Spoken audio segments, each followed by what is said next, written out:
Good evening, ladies and gents, and welcome back to this week's GKP Live. I hope everybody's good and had a cracking week up to press. Usual thing. We'll be right back after this.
Hi, Maureen. That's the last one up there. How's it going, everyone? Welcome back. Well, we've got a new little thing just at the top of the chat this evening. Obviously, there's a usual link and tag for anybody that would like to join us or pop on and say hello. But there's also a little section up there for anybody that would like to ask any questions. So you can type them in there rather than them all have to go in bottom in capital letters. Fingers crossed.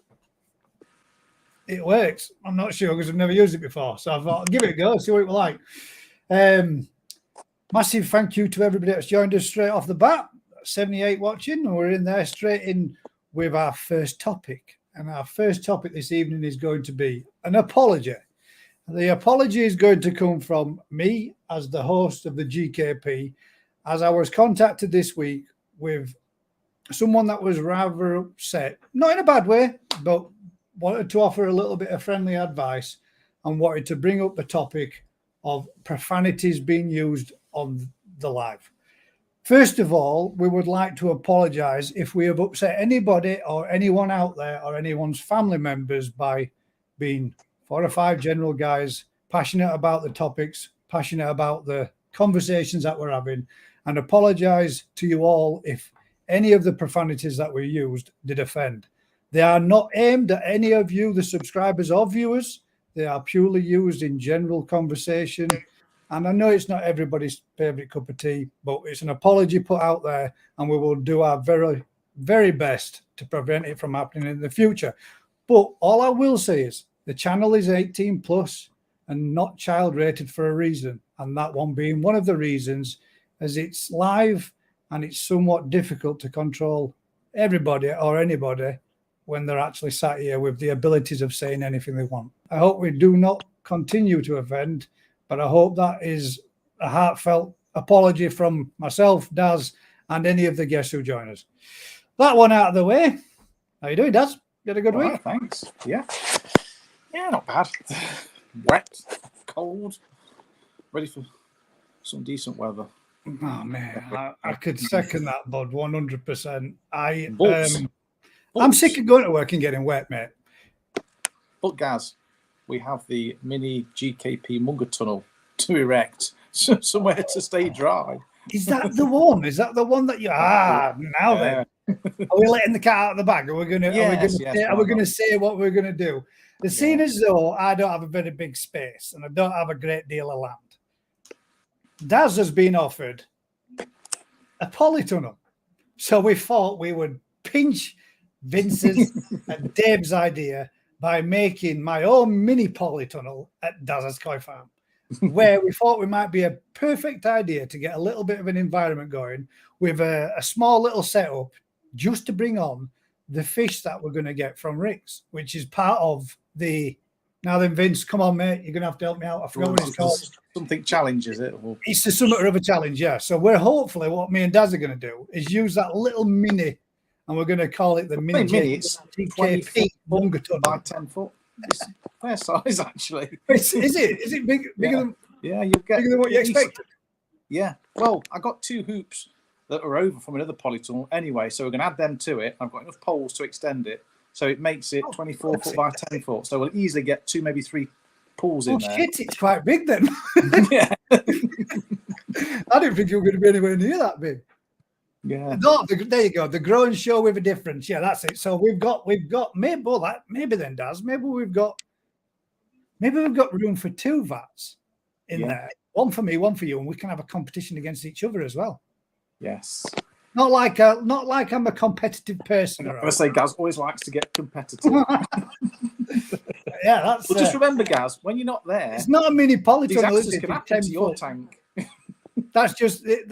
I'm going to have a word with your lovely mum and just say, can you do me a huge favour? 2 handfuls for Daz's and 4 handfuls for mine. Oh, we're going to have to set up some CCTV to make sure there's no cheating going on. Yeah, we've no Rick this evening, unfortunately, because he's off sunning himself, but not unfortunately for Rick. It's well deserved, if you ask me. I say well deserved, yeah. It's a well-deserved holiday for him. He's been grafting hard throughout the winter with Vince and with Dave and everything else, all down there getting everything prepared and ready for this season. So I reckon they deserve it, as well as all the normal stuff that they would do day to day anyway. So I hope you're having a good time, mate. Hope you and little lad and your lovely wife are enjoying yourselves. Have a blast. Yes. We might have somebody else popping on later on. We might have Crafty joining us at some point. Hopefully, fingers crossed. Maybe Ryan might be joining us. I did send a little bit of an invite out there to... Big Rick. Evening, Gaz and Daz. Hope everyone's had a great week. There you go. Evening. Thank you very much, Rick. I don't know if that's the same, Rick. I don't know. It could be. Could be, can it? Yeah. Let's have a quick look through a few of these comments and then we're going to catch up with a couple of the questions. And there are a few bits and bats that we've had sent in, but not a great deal this evening. So if anybody has got want to come on and have a natter and a chat about, feel free. Or if anybody's got any questions, chuck them in your usual way. Or try giving that new thing, the Q&A thing, a bit of a hit up. See if that works. I don't know yet. I haven't tried it before, so it's a bit of a new one. Keith's Koi Haven and Chris, I hope you had a wonderful time at the All American Koi Show. From what I saw from the video and the live that Chris did, it looked like there was some bloody nice fish there as well, and some pretty damn decent size stuff as well. Yeah. A lot of fish for sale as well, which some of them were damn nice. There was some nice quality stuff in there. To be fair, we were under the illusion a bit that in America it's mainly the longfin koi. Yeah, well, that's you less see more of quality it, don't you? Yeah, but we saw some bangers. Yeah, there was some nice fish in there. I will say this much: the show fish didn't look as comfortable as the sales fish. I'm wondering if that was temperature or the period of time that they're in, but a lot of the big fish over there did look a bit huddled up together kind of thing. I would just wonder if that were maybe a bit of a colder evenings, and they were, perhaps maybe a little bit early for that type of thing to be going on temperature wise. But yeah, there was some belters though, isn't there? There was some big stuff. I was pleasantly surprised. Yeah, me too. Let's have a quick look. Let's have a quick catch up there. We've got Steve G that says, "Evening pond people. How you doing, Steve? Long time no see, mate. Hope you're well." Dino says, "Anyone going to MBK's Grow and Show next weekend?" I didn't know there was one, mate. ANC, sorry, Marek. Oh man, mate, you made me laugh over there with that. I mean, we are close. We are climbing ever closer to the 2,000 mark. And obviously, I'd like to do something, and I don't want to just give something away enough. I'd like to do something that somebody, would want to have. And Marek's comment was, I wouldn't be too impartial to a flight to Japan. But that did, you do drop some one-liners on the lives, but that did make me, I've got to admit, that proper did make me laugh out loud while I read that one. It was a good one. There are a couple of other comments out there. I think I've definitely got flukes. I've just seen one or two more fish that have been topping and rising and acting a bit weird. So bank holiday Friday tomorrow. I'm going to get up tomorrow morning, have a scrape and have a check and have a look and see what's going on. I'm pretty sure that now the water's starting to warm up a bit, the parasites have kicked back in. So not a major problem, but that in itself, it's not something I really wanted to be starting off the season with, but it could be worse, couldn't it? Could be worse. Yeah. So we'll see how it goes. But yeah, I think there's definitely some fluke issue going on. And I've got enough to treat, guys. This is a problem, isn't it? It's still that's it. Well, I have been above 10, but it has been dropping cold on a night. That's the main issue. It's getting warm through day, but freezing cold on a night, dropping down to like 1 and 2 degrees again, which is ponds not dropping off really low, but yeah, it's not ideal. Clive Steers says, "Greetings, Earthlings." I know. We come in peace. We've got Marit's Koi Pond that says, "Wave to Tony." Sharpie's Koi says, "Evening all, 4-day weekend." And bloody rain. Okay, yeah, it is, mate.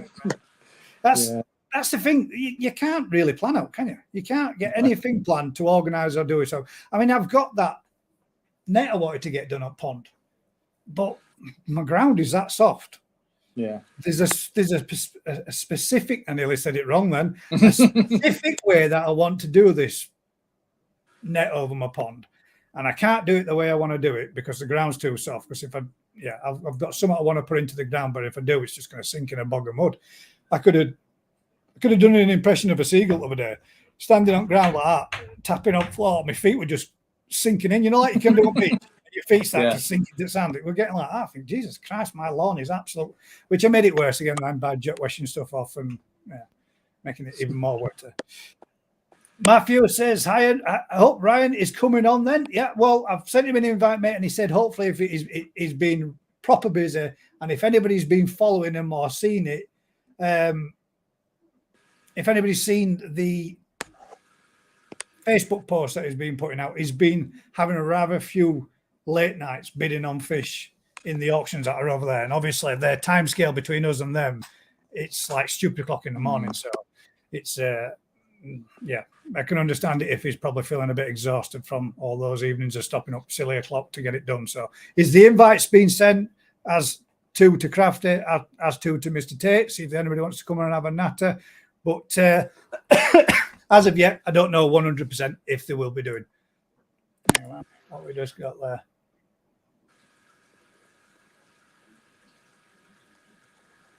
Could I sworn a message come up there then? Maybe not. Dino says, wow, if you lot have offended people by talking, I must really piss them off. It was the C-bomb. The C-bomb got dropped once, twice, and not everybody likes that particular word. So I mean, I get it, but at the end of the day, yeah, there's a time and a place, and maybe they thought that wasn't it, but it doesn't offend me when you work on building sites. That's all you ever hear, foul language. And again, I'm not saying that that's right either, because it probably isn't, but it's more of a case. I'd rather not upset people than. Yeah. So I thought I'd just offer an apology, at least that way. There's a time and a place in the gas. Yeah, and it should be from about 7:30 onwards on a Thursday evening. That's not what I meant. I did find it offensive, but I'll let you off with a winky face. How you okay, Michael and Lisa Scoy? I'm fine, thank you. Hope you are. MJ Coy says, evening all. Thank you very much for joining us. Some people are offended by farts these days. Yeah, well, if it's in a lift, mate, I could kind of agree with that. There's time and a place for that one too, and that's not one of them. But yeah, I can understand. Good evening, bud. Evening, how you doing? Good evening. Is that code? Cricket bats to you. Yeah. So that's the thing. We should try using an alternative word instead, like cricket bat. That'd be a perfectly acceptable one, but it is what it is. Family Carp Fishing says, evening from Denmark. Thank you very much for joining us again, mate. Hope if you're out there doing a bit of fishing, tight lines, bud. Hope you're catching. Yeah. How's your week been then, Crafty? Busy, or you've been... in fact, this is probably going to be the busy part of the week for you, isn't it? Bank holiday weekend, where everybody can come down and pick up everything that they need and crack golf balls through windows and stuff like that. Mate, it's been ridiculous. Already? Yeah, I ain't had a day off. I can't remember the last time I had time off. It's supposed to be a day off for me today. But I still went in because there's still just so much going on. Hey up, Shag. Boys. Good evening. Mate, that fish and those fish that you and Kev have been sharing today. Oh, was it yesterday for the first one, and was it 8 in a row? All marathons or tan shows of some sort or some type. Man, there were some bangers there. I wrote on underneath. I thought, got to put this. That's a pond. That's the perfect pond right there. Just all them. Thanks. Yeah, looks nice, right? Selection. That was a very nice selection. Yeah, looks nice. Mate, more always on board. Sound a bit like Barry White there. Do you want a minute, you two? Hang about. Let's give you the room. Yeah, to be fair, guys, it's been a bit of a rough week, mate. But yeah, it was worth the 2 a.m. phone call. I managed to get back to sleep, but yeah, worth the result in the end, I think. Definitely. Managed to clinch it. Well, I got the Marathon Sankey we was looking at last week, so I was chuffed to bits with that. That was yeah. Now, is that for a client, or is that for you, or is that to sell on? I think, well, at the moment, you've got to keep that for a little while, haven't you? Sure. Everything has its price. It's not got long. Let me just tell you, it's got some serious bites in, obvious that around the world actually. Holland, I think one was in Denmark. A couple of serious UK hobbyists as well. So yeah, it's not got long left with me, I think. Let me see if I can find it, just so that people can see what fish I'm talking about, because this is biting. Oh no, it'll be on my normal, not on. Just bear with me a second and I'll see if I can find this fish, because this is one hell of a Sankey. Ridiculously stupid this week, mate, isn't it? Yeah. Busy wise. Ridiculous. It's only going to get worse, Crafty. No, it's not though, mate. I don't mind it when people are in the shop, but it's getting everything. You know, you've got to have all the prices up. The prices have got to be right. There's got to be no spelling mistakes, and Yeah. you know, and then you've got to make sure that everything's on point. And then What, a bit autistic, pal. I am, mate. Yeah, I'm also dyslexic as well. Sorry, I don't mean to offend anyone by saying that. Right? But yeah, I'm also. But you know, if there is anyone that is dyslexic out there, write me a fucking letter of complaint. Won't mind a laugh. You said that a bit serious as well. That was like You didn't know, man. At first, I thought you would be as well. glaring into camera. Look at this, guys. Look at that. That's nice. That is the one that he stopped up till silly o'clock. I think To the bid up. Marathon Sankey finished at something daft like 3:30 in the morning or something. Yeah. That is one stunning fish, is that? Yeah. So then after that, the shower and then the Shiro was the last fish at about 4:30, I think. Yeah, they're nice. But that line up there, that's just a perfect pond, isn't it? Done. Yeah. Finish. Just need a Yamabuki in there. Jobs are To be good. honest, the other three on that one, the Tancho Sankey, the Quack, and the Tancho Show was not actually sort of on my radar, to be honest. It was only the fact of I managed to obtain them at a good price. Obviously, the Tancho Show was already sold on behalf of the client, but obviously the Marathon Shower was the fish that I was predominantly looking at from that farm. But yeah. Where's the Age of these? Are these all Tosai? All toes are, yeah. All Tosai. And this one as well? Yeah. Yeah. Wow, it's got the body shape for a toast sign. That Tosai on the right, that's Jumbo Tosai on the right. That's about 36 cm at the minute, and then the Shiro's Nisai. Look at this. Jeez. That's nice, man. Yeah, good little scoop. Bit of fish porn. Yeah. Thursday night. That's Well, what Thursday I night, Start too early, man. Don't peak peak too too soon. soon, Is guys. that what you're saying? We peak too soon. Shit. Hope you got something in the bag for later on then, just to get everybody going again. We've got the results to cover from Wakagoy at weekend as well, but I've got some nice videos to send you. Oh, very nice. There we go then. Right. So we've got if you have any questions to try the new Q&A box at the top of the chat, please give it a go. Let's I don't even know if there's any in there. As of yet, that would be a no. That works well. Thank you very much, everybody. And all last week we managed to smash the. I don't think we've ever had above 70 odd as thumbs up, and we managed to get 116. Let's see if we can beat that on this evening. I'll be pretty far. I'd be pretty surprised if we did, but thank you very much for the support, guys. It was greatly appreciated. I've got some more fish this week as well. You got some more fish back? No, yeah, got a load more new fish this week as well. Oh, new stock into the shop. Sweet. Yeah. What did you get? A Fuji Nisai, some Makashi Ogon. Oh, nice. I'm still waiting on some Tozai from Taniguchi. So Very golden good. corn Tozai coming in at some point. That'd be interesting. Got some limited edition Tamasaba. Limited edition. What size are they? They fucking are limited edition, mate. I tell you. Limited edition. What, they look like baseball bats? Yeah, mate. They're thin and not fat. Yeah, some proper good quality Tamasaba. Only a few pieces. Mate, I put them in, and within 3 minutes of them going into the pond, one was sold straight out the pond. Yeah.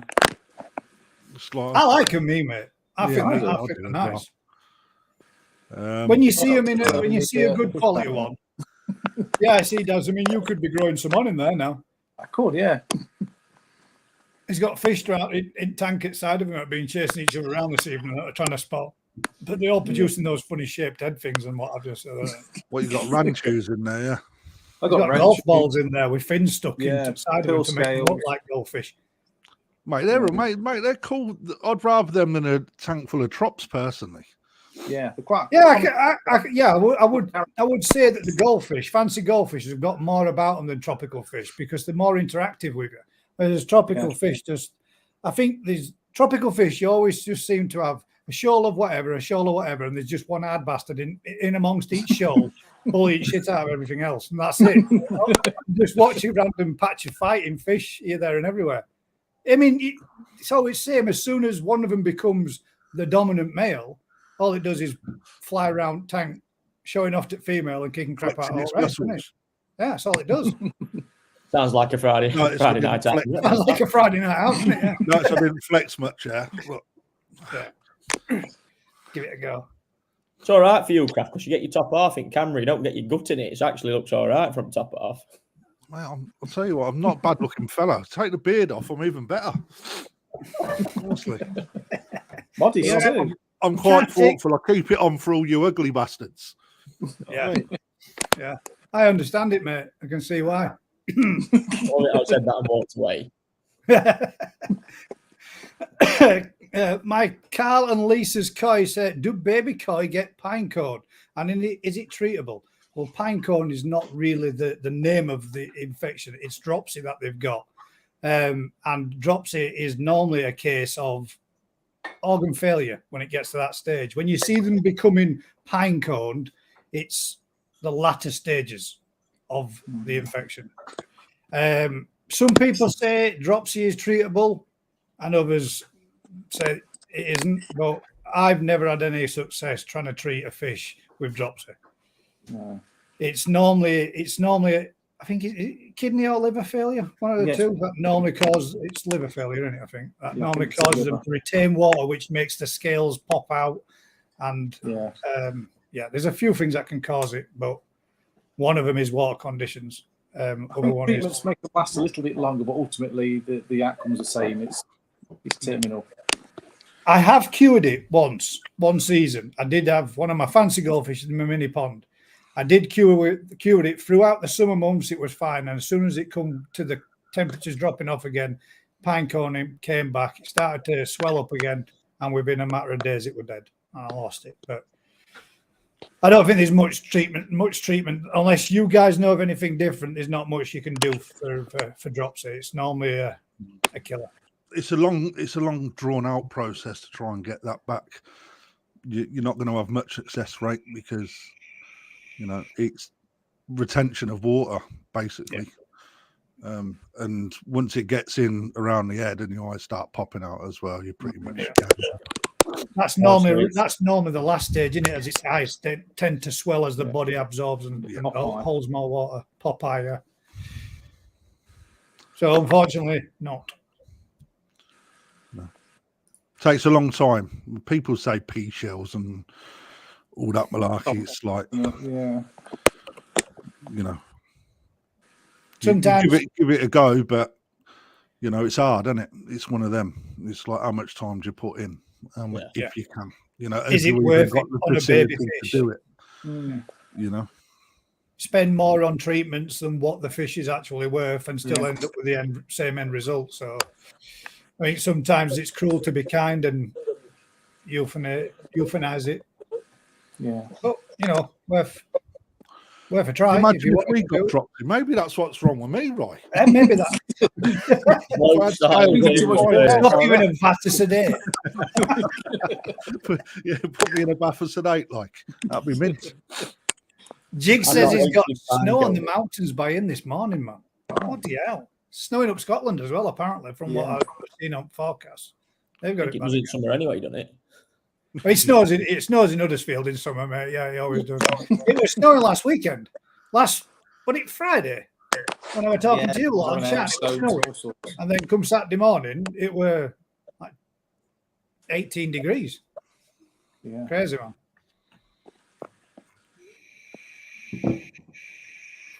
Did we get many questions today? Not as well. We've got a couple of topics. Well, actually, one here Alan is for Tate you. might be coming on, by the way. I did send him a link. Yeah, I did send him a link. He ain't got the minerals to come on here. No, he's old as fuck anyway. It's a question from Peter Dowfall. A question for Crafty next week. He said about buying a good book for treatments or treating koi. Which book does he recommend? I have got the Koi Health Diseases, Part 2. Good. But is this the best one, or is there a better one? There's another. There's two books. That one you're talking about is way up there. One of my go-tos. The other is the Koi Doctor. And this one would Larson, be. I think his surname is. I think this one is. Tell me if I'm right. Is it this one, mate? Just for interrupting here, guys, as well. I've just been informed my son's watching tonight, so we have got to watch our P's and Q's. So, Yes. So Harry, mate, he hammers his dad at FIFA as well.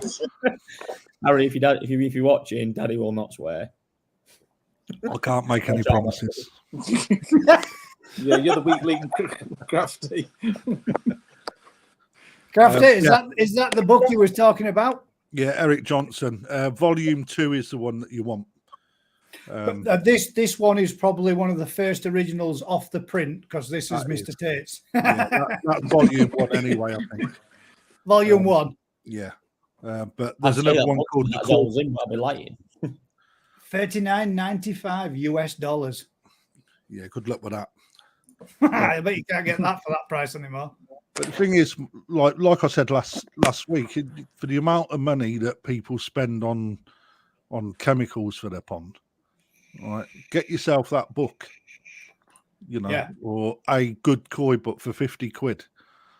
You won't go wrong. You'll learn more, and you'll be better at identifying the issues and ways to treat, because it goes through. The Koi Doctor in that book goes through different scenarios and different ways to medicate as well. Some of it may be a little bit old, but fish don't change. Yeah, no, it's true. At the end of the day, the knowledge that we gain from it more so by learning through years and years more of experience, but the basics are still the basics, aren't they? The parasites are still the same.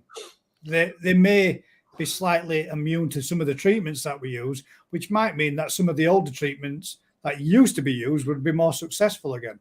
It's more the fact of when the EU conventions come in and banned a lot of the chemicals that you can use.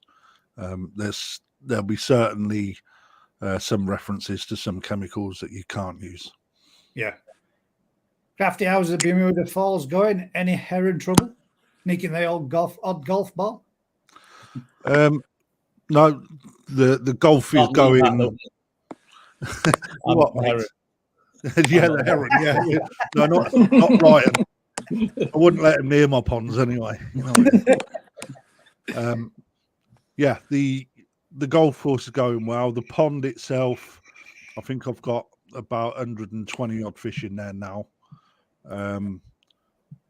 We've just been in receipt of today two units for amalgams, so they'll be going on as well. But where the decking is, where the little pier comes over the top of the water, the fish are like all huddled under there at the minute. So I'm going to put a few larger ones in just for some confidence boosters to get them out. Really, the outdoor main pond is, I'm probably going to put what's in there in that pond outside, and then get that drained, and then get the filtration all changed on that, and then get all that filled back up, and then I've got a nice outdoor pond for some better specimens, so I can get them out there and get that looking how it should look. Because at the minute, for me, that's probably the one pond that I like, but I dislike the way that it's set up, and it's always on a knife point. One fish too many, sending that over, because it's running two huge bead filters full of K1. But bead filters are like last year's technology, aren't they? So in two minds which way to go. I might put a couple of 220s in, right next to 220s, because good selling point, people can see them working. Yeah.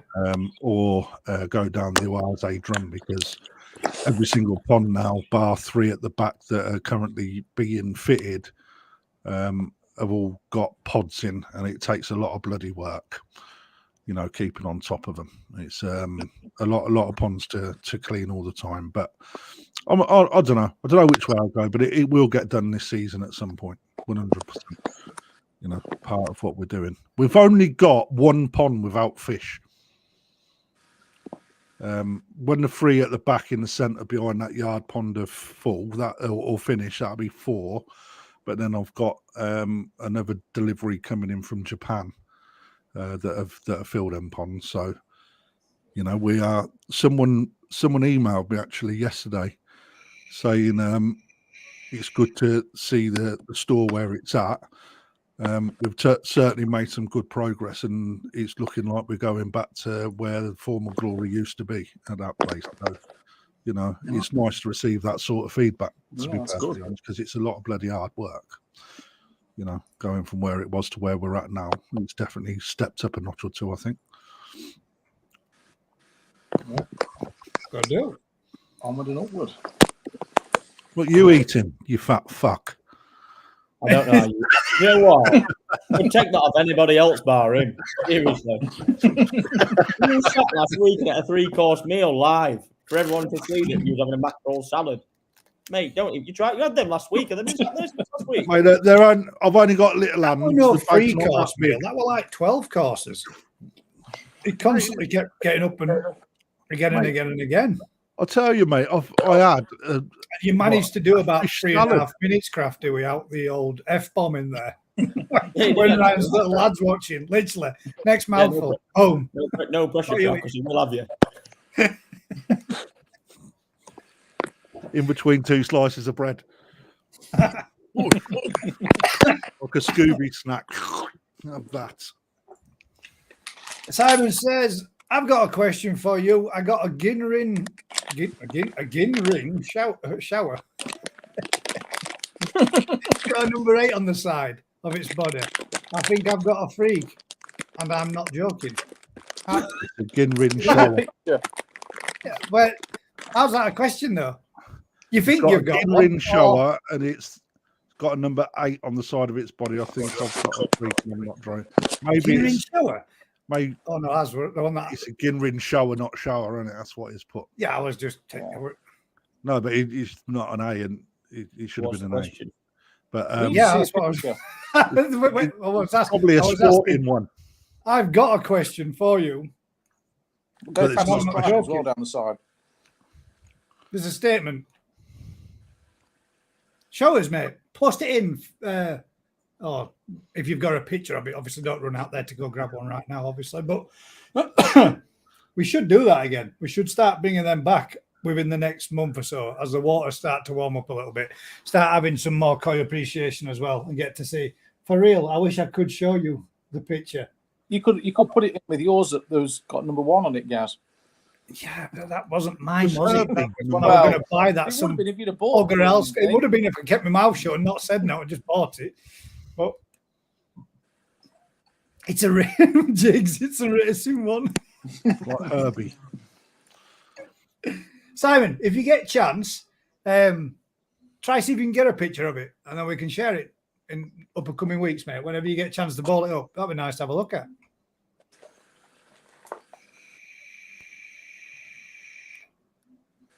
Step by step, advanced koi diagnosis and treatments.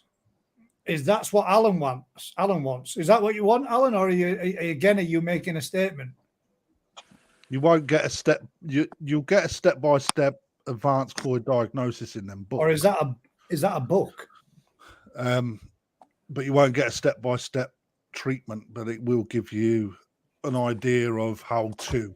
You know, because every pond's different, but they'll give you the go-to treatments. And if there's, like, for example, you know, a bacterial issue that you find where your koi have like got their eyes shrunk into their head but the gills don't show any signs of necrosis, etc. It will give you like do 2 doses of CT followed by 1 dose of PP.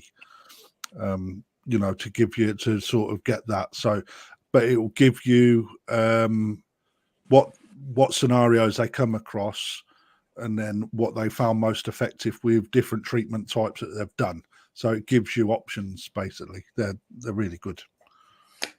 I did notice something this week. There's been a few people that have posted it and shared it and on their channels or on their actual statements and stuff that they've been putting out online. Quite a fair few people. That's a book, and that's the title. Cheers, Alan. Thank you. A few people that were going straight in there with a PP treatment for the ponds.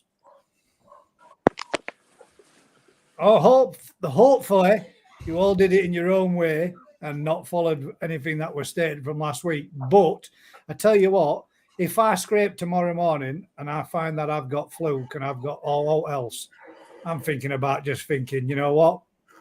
Shove all packet in. Be right. No, I'm not gonna but I am thinking about giving it a go and actually trying to see if I can nail them all in one go and just go with a PP treatment as opposed to struggling like I did last year. Trying to start from camera. That Jesus. Did you just get a wet willy then? Yeah, mate. I just told her to keep the light off because she's just got up after having a kip. She looks like been dragged through edge fucking backwards. It's embarrassing. Does sodium thiosulfate, goddamn does, are you proud, mate? Actually got I that am, right. got it right. clears the coy's gills like PP. The PP Potassium like permanganate. Is that right? Did I get that one right? No, damn it. I knew I'd get one of them wrong. Like hydrogen peroxide does. I've read it does, but I wouldn't know, mate. I've never tried it. So does I don't think hydrogen peroxide does that either, to be fair, mate. Well, I always under the impression that hydrogen peroxide and PP, the two together, make oxygen, CO2. Well, hydrogen peroxide puts the like the molecule of oxygen back in because it'll strip it back. Yeah. So and the actual peroxide O2 which is clear the coloration of strips the oxygen out. The PP does. Yeah. PP But the hydrogen peroxide reverses it, puts it back in. Yeah. That's how I understood it. Well, I always thought if I've seen like a little bit of a science experiment where they take PP and then peroxide and they put them together, no other water elements or anything else, just the two components, and they fizz up like crazy, and it produces CO2. Yeah. Don't ask me, mate. I just know you put HP in, not sauce, hydrogen peroxide. Right? Once if you want to reverse it, but honestly, don't put it in unless your fish are showing signs of stress. That's what it's there for, basically. Yeah. It's there just in case you need it. Otherwise, you're taken away from the treatment. Because, again, I'll say it, and I've had arguments with people on this. When that water goes through the second stage of the PP treatment, where it goes brown, that is where you're hitting the trick hardest. And a lot of people go in with hydrogen peroxide to turn it back in clear far too early. So you're actually half in the effect that treatment will have. Just let it run through. Within a day, it'll come back anyway. And your water will look absolutely amazing because there's nothing in it anymore other than nice water. I can never bloody remember it. What's it eat through first? It's the organics. Wouldn't eat the organics out of the water. Before you go any further on that organics bits, how much organics does it get rid of? Will it, if you got like everything, by which I mean, if you got organics would be a little bit of leaf matter. Does it break down the leaf matter to the point where it's completely gone? It oxidizes it, isn't it? It does. It's an oxidizing agent, isn't it, PP? So it will basically eat it away to know. Yeah. And that's where it's like, if you up your dose a little bit, all right, it's gonna get through all of that material first. Now, for me, doing a treatment back to back with regards to 1 day, day 2, day 3, right? You are stripping back all of those organics. So every time you dose on the 2nd and 3rd day, it's more powerful. So therefore, it does what it should on the tin without having to constantly redose, because every pond is different with regards to the organics. Mine is hideous for organics, my pond. It's in full sun. I get blanket weed like no one's business. So would it nail blanket weed then? I don't know the answer to that. It's not something that I wouldn't but put PP into that's something that we could put to a test and put some in a. We've got plenty to test it on. You've got plenty. We've got shitloads of stuff. I mean, we could give that a go and see what it does. For science. Or is it more the organic matter, as in fish waste and such, that we're talking? No, it's everything in the pond, mate, isn't it? Your water houses it. It's any treatment has got to battle through the organics first before it does its job. You've got suspended organics in the water column, just fine particles. It's either way, Crafty. Mr. Tate says, I'm watching Ryan. Really? 20-year-old haircut. You're nearly 40 and Crafty. Stop swearing. Tell you what, I can't swear because I've been sworn not to swear, but he's a cheeky cricket bat.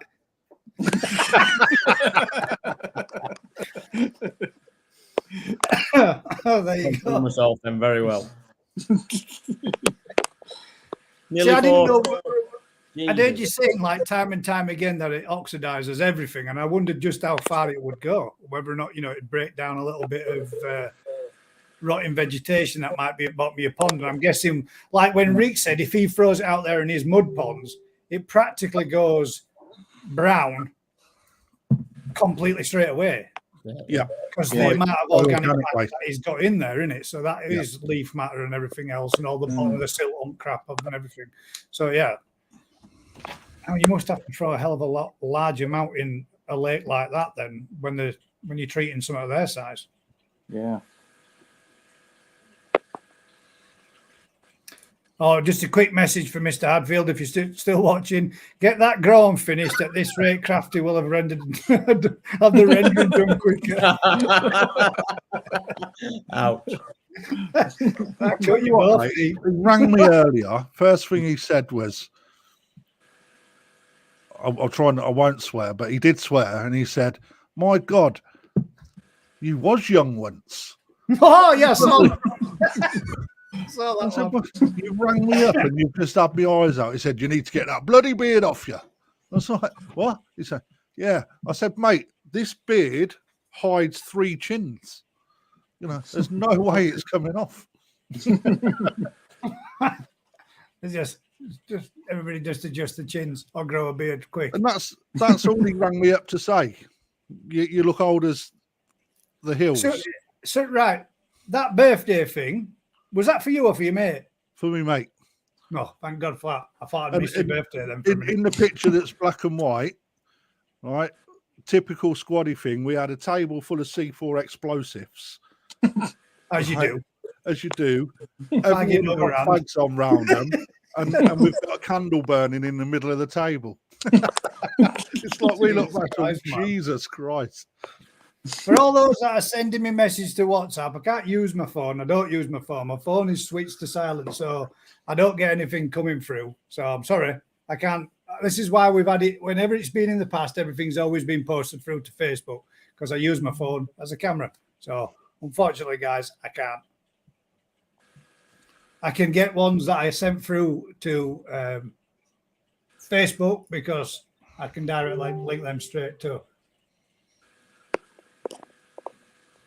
Can you play that video, Gaz, that I sent you? Yes, mate, I definitely can. A bit later on. I'll get some through from Matthew. Is it how? I hope I'm spelling that right or saying that right, pronouncing that right, should I say. Let's bring this one up first. You want to send me one, bud? You, me? Yeah. I did. A link on the Facebook link.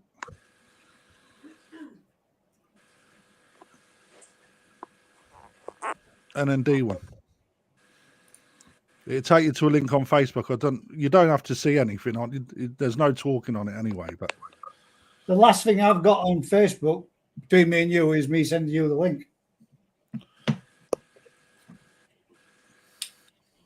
He's having a technical meltdown. It's fine. Oh, it's all going Pete Tom. maybe it was no. There it is, there, mate. Tuesday at 1:34 in the morning. Wow, what was you doing at that time? Mate, I don't go to bed, do I? You absolute weirdo.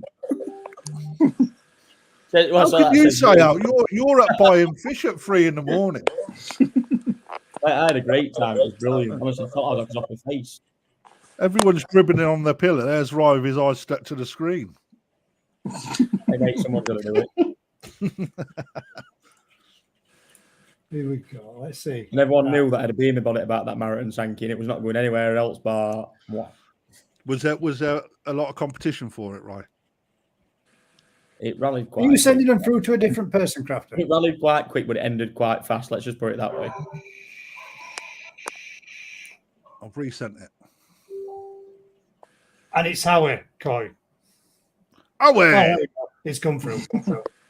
Yeah, that took some doing.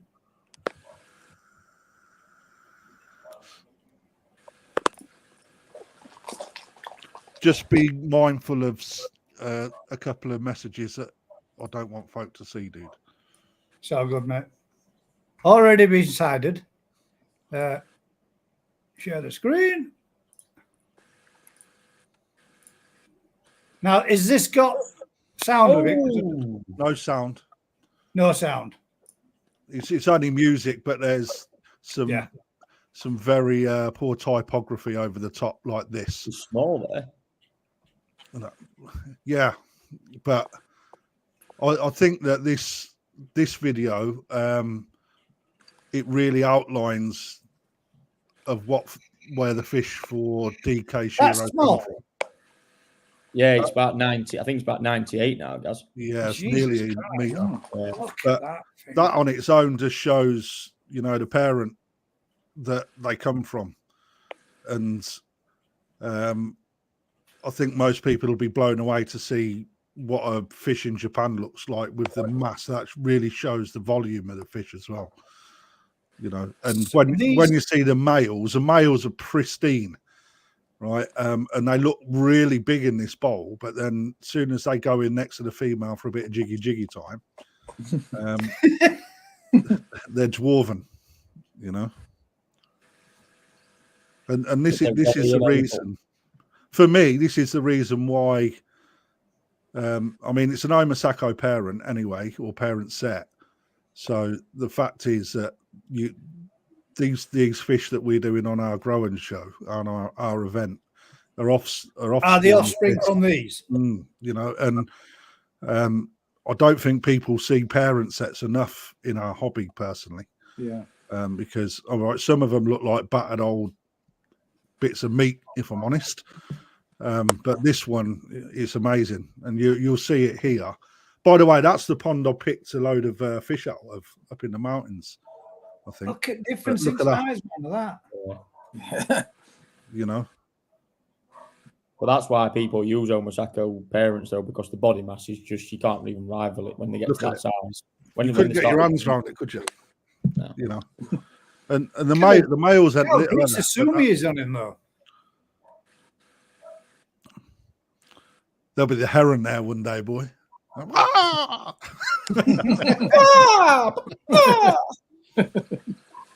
So lightning. So this is actually off NND's own website, Facebook page that I managed to pull off. But yeah, I think it shows why I'm interested in them anyway, because I've got a couple, like I said, and they're banging. And I bought them off you actually, Roy. But they're absolutely banging. So it's really nice to be able to get 50 real decent pieces off of them. And I've got something else that I want to share a little bit later on, which shows the development through Tozai into Yonsai as well. And I think that will open anybody that's watching anyway. I think it'll open their eyes to the selection process in Tozai And what people will pick on the day is not necessarily the pitch, the finished The call fish that to they go will for get football, in yeah. years to come. Yeah. You know, because I mean, a lot of people don't Shiro Tozai, unless they're fairly heavy on Sumi and the Sumi's up. A lot of people will look away from them because they're not the most attractive looking fish. You know, so if anything, you've got to have a very good, you know, forward vision, and you know, there's also not a lot of guarantees with how they're going to turn out because they do change a bloody lot. And you know, sometimes it don't always work, but you'll generally find those people will go for the safe route where the Sumi is showing, but actually the best fish will not potentially have everything up at the start anyway. So it's funny because we had that conversation. I had a conversation with Filjo actually on Wednesday night, Wednesday night, whatever morning or hour it was. We was discussing how people actually pick Shiro and as to why they pick them, you know, and how you pick them, the style of how way you go about it. And he said to me, the Nisai that I bought at the auction, the one was in that picture earlier, said that is how you buy Nisai Shiro in that stage of development and that quality. Problem is as well with Shiro as well, you've always got to go on body. That's the biggest thing you have to go in with Shiro for me is body, because a lot of them, and people know this terminology, and it's not what us guys mean, but they have that cricket bat shape. Yeah, when they go really sort of eggy underneath, you've got to go on your first instinct on a Shiro is not the Sumi pattern. Yeah, a lot of people get drawn to it because they go, oh, it's got Sumi up. They ain't got Sumi, it's never going to get Sumi, or, you know, all these type of things. Shiro, if you're picking the right ones, will always get a Sumi pattern. And that's the bit for me. It's the element of the risk of where that Sumi is going to come up, where it is going to start and finish. You know, and that Nisai that I bought that went into the auction, I actually looked at that in November at sign of another one. I'm going to try and find a video while I'm talking here because I think you need to see this. Because at the time, in comparison, yeah, you'll see in this video as well, I went on the first choice because of the body. That was what won it for me every day. Not that the second fish, the one that I bought recently, was a bad fish. It was just this one at the time, for me, stood out more and more. Yeah, it had a body shape on a Shiro for a Nisai, an ND that was something I've never seen before. Yeah, Omasako, it's normal to see that type of body shape. You know, and this is the difference at the minute where NND are competing against Omasako, and it's getting, you know, at the lower classes, NND can compete, yeah, because that's what they're good at. And NND are very good at actually conditioning and raising koi. Omasako, when you start getting into them bigger sizes and you're hitting 70, 75 plus, but especially up to 85, 90s, you'll never challenge them. It'll be an absolute impossibility to even come close because the body on those fish are just absolutely insane. Like you'll never get close to that at all. Are they going through with those fish that you shared then, Crafty? Are they going through them with a natural spawn then? They're letting them go naturally, or they just allowing them to get into the mood kind of thing and then strip? No, at that point they've been monitored, ready to go, so they're choosing the conditions. Yeah, so they're just waiting for them to get ready to go, and then they'll be stripped, and then let them go about finishing off on their own kind of thing. Once they'll let them spawn naturally, but the water's up, light in temperature. The fish are already showing signs, and then they get selected off and then reintroduced into that pond. That pond's where I sat with Makoto, and I picked out a load of fish. It's like, and so it's where he was presenting me with fish that I was going, I don't want that one. And he'd go, one of them was huge, man. It's like, it's not even going to be in the box with the toes I'm picking, Makoto. Yeah, you want this one? Nope. Out it goes. We got a fish here from Howie Coy that has asked me for Ryan to have a look at. So let me just put this back here. You know, yours has just come through, Ryan. So I'll just bring this up. So it might need soundproofing that, because I ain't checked it. All right. You might have me effing jumping on it. What I will say is that I'm going to quickly edit your video for you. Then is what you're saying, is it? So sometimes when I get a thing of video and I keep going, wow, look at that. Flipping really nice fish. Yeah, exactly. Yeah. Right. Have a look at this and tell him what you think. Which one we're looking at? Yeah. Oh yeah. The side of its face. Oh yeah. It's got toothache. It's got a stone in its beak, hasn't it? Stone, yeah. Have you had a look inside the mouth? Well, I looked inside it.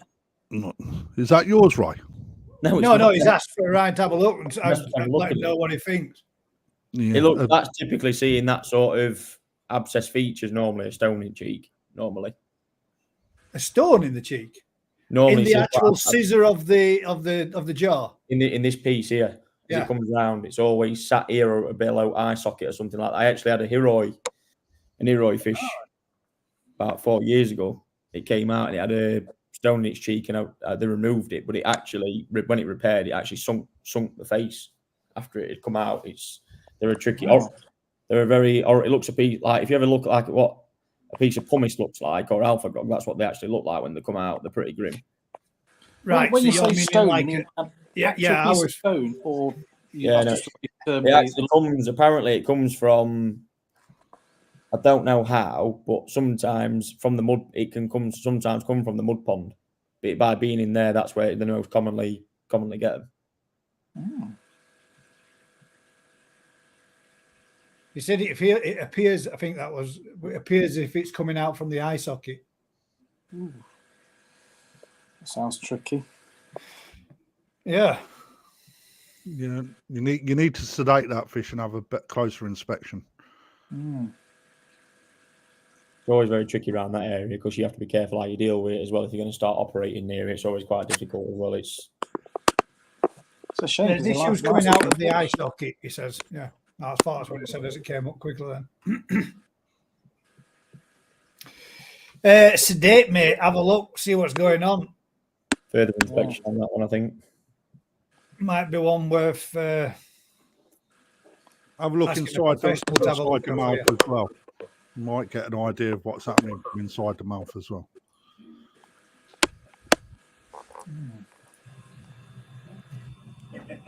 Was that video all right, guys, or is it? There's a bit of laughing in the background. A bit of laughing in it. So what we'll do is we'll play it, but we'll mute the sound. How about that? Perfect. And you can talk us through it.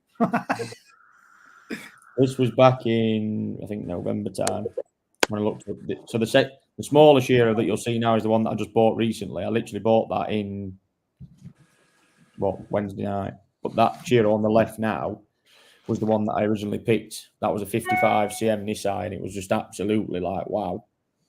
When I saw it straight away initially in the pond, it was, it was probably in with like 40 or 50 other Nisai. But the body on it, the thing was absolutely huge. Just look at the sheer size of the head. Absolutely massive. But then I broke it down after that. The back it's just the body shape as well. It's not your typical body on a Shiro, and that's why I was like, I've got to add that because everything just ticked the right boxes for me. The Sumi pattern's actually quite more progressed. But they're both in a pretty good stage, to be honest. I mean, that one's got a lot more to do with the one originally that I first bought. Obviously, the one on the right now is the one that I bought at the auction. And yeah, even that, if you did add that fish on its own, you'd have said, wow. But that first one was just a bit of a freak of nature, to put it quite straight. I mean, it was huge. 55 cm as a Nisai Shiro was, yeah. And then the backbone structure, the skin quality, and that's something you don't pick up on there. The skin quality was really, really, superb. The peduncle area was so thick as well. Just the whole body shape, and look at that real body shape's very good. Yeah. Isn't the body line second to none. And I thought, what, the rest of it will just take. That's where, to me, is that Sumi pattern finished where you'd want it to be? Absolutely not. But come Sanzai, that's just going to take off. It's going to have Sumi around the head, all around that right hand side there now in the middle ground near the dorsal. All that it's just going to be a different level of fish, and it just ticked all boxes for me at the time. And it was nothing to take away from the other Shiro. Would that be the one on the right, the kind of pattern that they would say that's a big fish pattern? Do you know what I mean? This one in view now? Yeah, this one here now. Because that's still got a little bit more development to come. You can see where there's a few more areas, but the Saroja that's on it is well spread out, isn't it? Yeah. It's just going to be, honestly, it's carrying enough Sumi when that body's going to really sort of fill out a Sanzai. I dare say that's going to hit around 65 as a Sanzai. It's going to be the thing will be massive.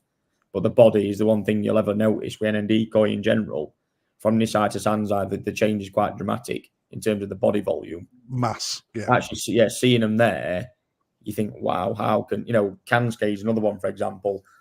His Nisai at Kanskei are just like, honestly, they look puny. They're like 40 cm Nisai, they're nothing out of average in terms of size. But then a Sanzai, you look from pond to pond and you go, how's that happened? The body, the volume and everything just really kicks off. And that to me with that Shiro, I just thought, you know what, that's something that's going to, excite me in terms of growth. I mean, as a good growing season of Sands, I hate to think where it's going to go in future. But it's like I say, I mean, the other one, you can see the other one just carries a certain class to it as well. Yeah. I mean, on the day, I think it actually had better skin quality, but the skin was so thick on that one that I originally bought. It just ticked all boxes. It's just, that bit of sumi up nose, bit coming in from top of the head. Yeah, you can see it's going to marry up through it, can't you? Just there to the right eye as it's swimming away from us. Now you can see it underlying, can't you? There's going to be a lot more development in that koi, a lot more for the next 2 years. You don't see it in video at all. I mean, you can see body size difference both from Nisai and from what I was speaking to Makoto. There was obviously both grown. Bearing in mind in two separate ponds here. There was 2 ponds that they raised last year, and you could see the size difference in a certain element of it. That obviously was a lot bigger, and obviously the one on the right was in a separate pond. But yeah, when I seen that one come up at auction, the sumi had just receded back a little bit more over that period. It put a little bit of size on indoors, and I thought I still had the same feeling about the second Shiro, as I call it, when I seen it, on the auction platform. And I thought, yeah, we've got to bring that one home. Oh, it's like the big one on it looks like its tail's been like somebody's cut a groove and shoved it in there, doesn't it? It's that thick at the base, man. Yeah. The body on it was just honestly, it just, yeah. I think I would have gone with you, Roy, on that. I wouldn't have gone with the one that you've just bought out of that selection there. No, but then again, you've got to take into fact of in something like this, the 2 different price points of fish, and I mean a considerable amount of difference. That thing there was based on future value. That thing that I bought originally, and it was a lot of money. Yes. Whereas the second one in auction, I actually, being honest, obtained it for a lot cheaper price than what I actually got quoted pond side. Good. Both Tosai. Nisai. Mm. But you wouldn't think anybody were exaggerating if they thought that was a lot bigger fish than what it is, would you? Body wise, it already looks like a big size fish, doesn't it? Yeah.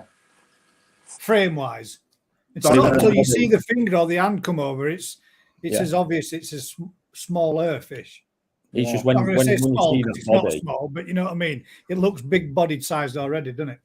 It's one thing you always see in female fish anyway. And this is where the male and female divide always comes into it. Oh, females are better, but 9 times out of 10, you'll see more female bodies go the wrong way because of that typical eggy body shape. If you're not picking the right body line in the fish, or you're feeding, when the time's right and she starts filling up with eggs, if you're ramming food down her, the body will just get fat. That's what happens, and that's why the growing season predominantly takes off after the spawning season, sort of, almost done, so she can shed them eggs, move on, and then you can start growing the fish. It's quite weird. We was on when Al rang me earlier. Al Tate, we was talking. Where is he anyway? That Al? I don't know. I'll give him a ring. We was on about. He's giving it all big mouth that he's coming on this week, going to start leveling people out and all that. Like, where is he? In Jordyland, back room, with his cocoa and slippers. Horlicks, mate, and Worthies. That's what he has. Honestly. Claude's asking us a question there. Is it true that some koi have back teeth? It's true that all koi have teeth, mate. Yeah. Phalangal teeth are called. They're not teeth as in ours in the sense. They look like little human teeth. Yeah. They look like molars, don't they? They do. You find them in the filter sometimes. Yeah. I've never been lucky enough to find any, but we've found some at Daz's when we've been cleaning filters out. Yeah, yes, I was chatting to Al Tate this morning about female body lines actually, and in the show scene, you quite often see like fish spawn in the vats in the show scene, and if they're carrying a lot of eggs, the body line goes off, and it could actually cost you places in a koi show, So before they've awarded, there's been times when fish have actually spawned. Yeah, they did it. It all comes England, down to that thing that I said before. Yeah. I think was it last week or week before about conditioning your fish Yeah. for a show properly. That temperature difference with female fish when they go to them shows and being an element of fresh water will just spark that off. But you have to be prepared for that. Again, the amount of fresh water you're probably introducing on trickle before a show, temperature control in there, making sure the environment's probably a degree or two cooler than the water it's going into. If you can control that environment, it's all a big process of these things to avoid that happening. Yeah, customers I work with, I've 9 times out of 10 never seen the fish spawn because it's one thing I drum into them: get your fish prepared properly. If you're not giving them a full week of conditioning properly, you are going to be fighting a losing battle at a show before you've even started. Bringing the temperature down. Yeah. We've got another little one that's just been put in there. It's from Ian that says, Gaz, what's up with Daz's mic? It's crackling for this last few weeks. It's bouncing off my walls. I think what it is, mate, he's switched from his mobile phone because his battery's goosed. And I'll tell you why it's goosed, right? Because he's dropped it. He's dropped a £5 lump hammer on it. He's chucked it in a bucket of creosote. He's had the screen replaced, and ever since then, now said phone don't last 2 minutes when he's on it, especially on a colder day. So his battery keeps getting nailed. So he started using his iPad, but I think his iPad's in a case and it's got a stand-up back, and that keeps clicking every time he moves it. Ah, right. Do you want me to take the case off? Well, he's bouncing off of Ian's walls. Do you want me to go back to the iPhone? Yeah, you're all good, mate. That's probably what I think it is. I'm guessing that's the little stand part on the back of it. Right. Well, that's behind the actual cover, so I don't think it's the stand. Let me take it to bits. Hang on. Don't need that. So the stand is right. I don't swear, Daz. I know this technology shit gets you mad. Yeah. Now, for all those that were wondering, that was actually Daz's leather sofa. That wasn't anything else. That was just a crease in Daz's leather sofa. Yeah. I think I better go back to the phone. Hang on. Oh, mate. These are mint.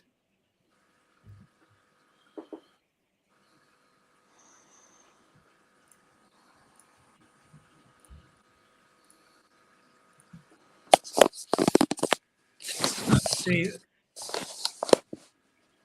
Thought you'd like that. Oh, bye, Daz. He shall be back. That's mint, that is proper nice, mate.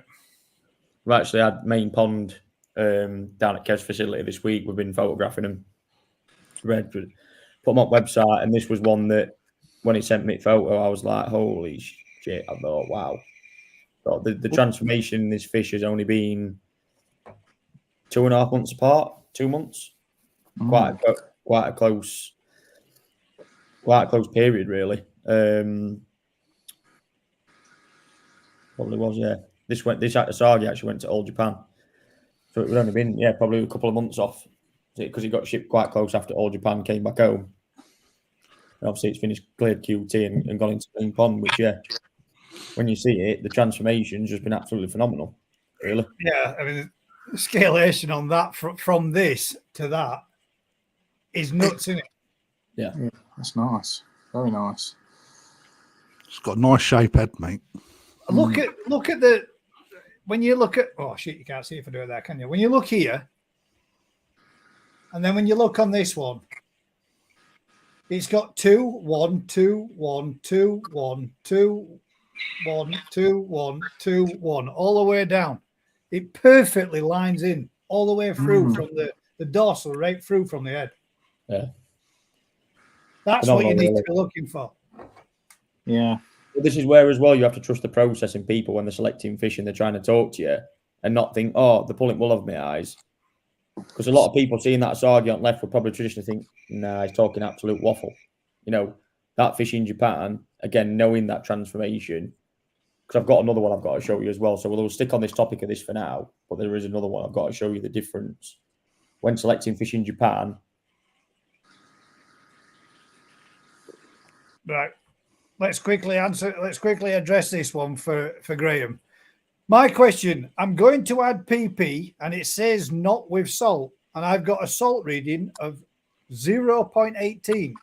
Would it be safe to use PP? 100% no. No. And definitely don't ever mix dry PP with salt because it combusts, bursts into flames. Am I right? Hang about. Is that in that extremely high levels of salt? No.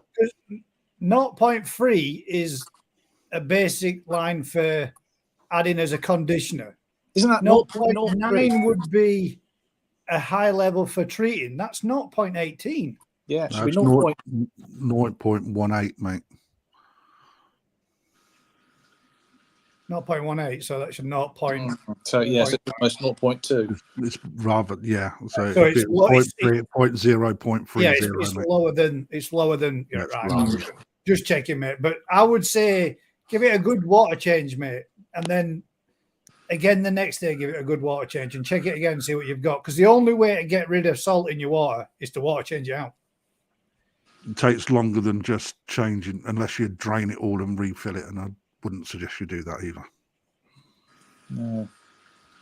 Like there was this, Alan Tate, like the one on the left, guys, you're sad. 2-1, 2-1, 2-1. But it has got two. Anyway, stop making comments, Alan, and get yourself on camera, you old knob. Come on and join us. Come and talk about these fish, Alan. You're the top banana. Yeah, come on. Let's do appreciation. Bit of koi appreciation with Mr. Tate. There's one that you'll like that's coming up as well that I've sent to Gaz. So really, you should come on and chat it. Oh God! 1 2 1 2 1 2 1 2. Testing. But that is nice, mate. Do you think more might develop up on that head? Yeah. Do you think it might come up even more closer Yep. and end up going with a full more redder head or more Benny on the head as it progresses more, Ryan? Or do you reckon? It depends how it develops. It might the Benny might sort of go the opposite way and sort of go more outwards. I don't think you'll probably see more Benny come from it. I don't think. But yeah, it's really nice. But that's just one example. I've just sent you another one, Gaz, on Facebook to show us as well in terms of development. Oh God damn! Oh, mate, that's fucking nice.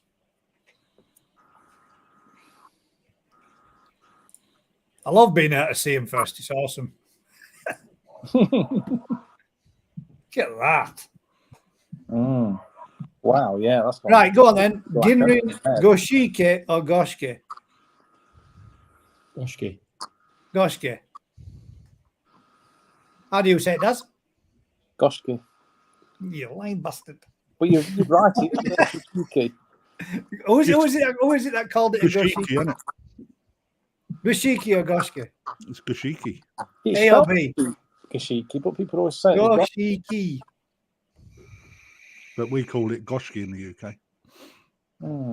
What do the Japanese call it? Do they call it Goshki or Goshiki? I think it's pronounced if you make the Japanese translation say it says Goshiki. It's got a weird pronunciation of it. Where's this My from? cup of tea, that jigs 100%, mate. That's banging, isn't it? Where's that from? Roy? Iroi. Iroi. It was, I think, on back end of October trip, actually. I think when me and Lee was having a bit of a mad rush round on last day, I think it was, they pulled an harvest in, and I was like, shit, I thought that stands out to me big time. I thought that's oh my God. Yeah. It's just messing with that. No, I'm not even opening that. I can see already it's some vile video. Give me in as well. But yeah, again, noticed it and I thought, in pond, very underwhelming compared to some other styles of fish. But the body, again, drew me straight to it for a Ginrin Goski. I thought, wow, big, real thick body on it. Quite a decent sized head. And I thought, yeah, really, really like that. Yeah. sort of looking at it, and I thought, yeah, knowing what this is going to do come England, I thought, yeah, you know what I mean? We've got to put our chips down on that. Anyway, loads and loads of people inquired, oh, I'm not quite sure about it. It's a bit messy on Ed. Anyway, didn't happen. All of a sudden, starts going through QT.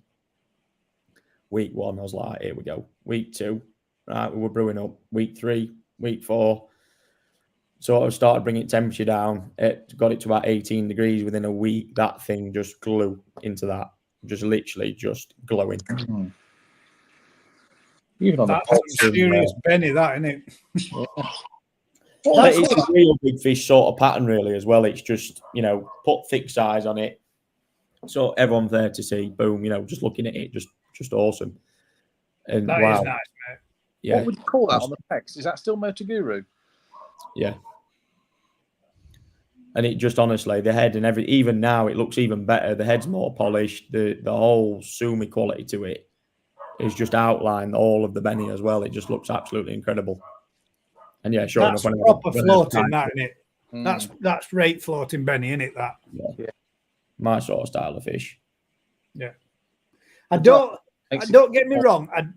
I do like them when you can see the robing pattern over, but they're not a patch, are they, on when you've got that kahaku pattern laid over the top of it? Yeah, the floating. And it's floating over top's way nicer. Because there's 3 types of goshiki or goshke. There's 3 types in there. I think there's the old traditional, the floating Benny, and then the standard one, which was where it's like the robing of this pattern. Yeah. Lays over the top of the Benny. Yeah, awesome quality fish. Yeah, beautiful, mate. Now then, Alan, could you just, and if you are still watching, mate, do us a favour. Is it right that the Sumi starts to come up from the base of the tail?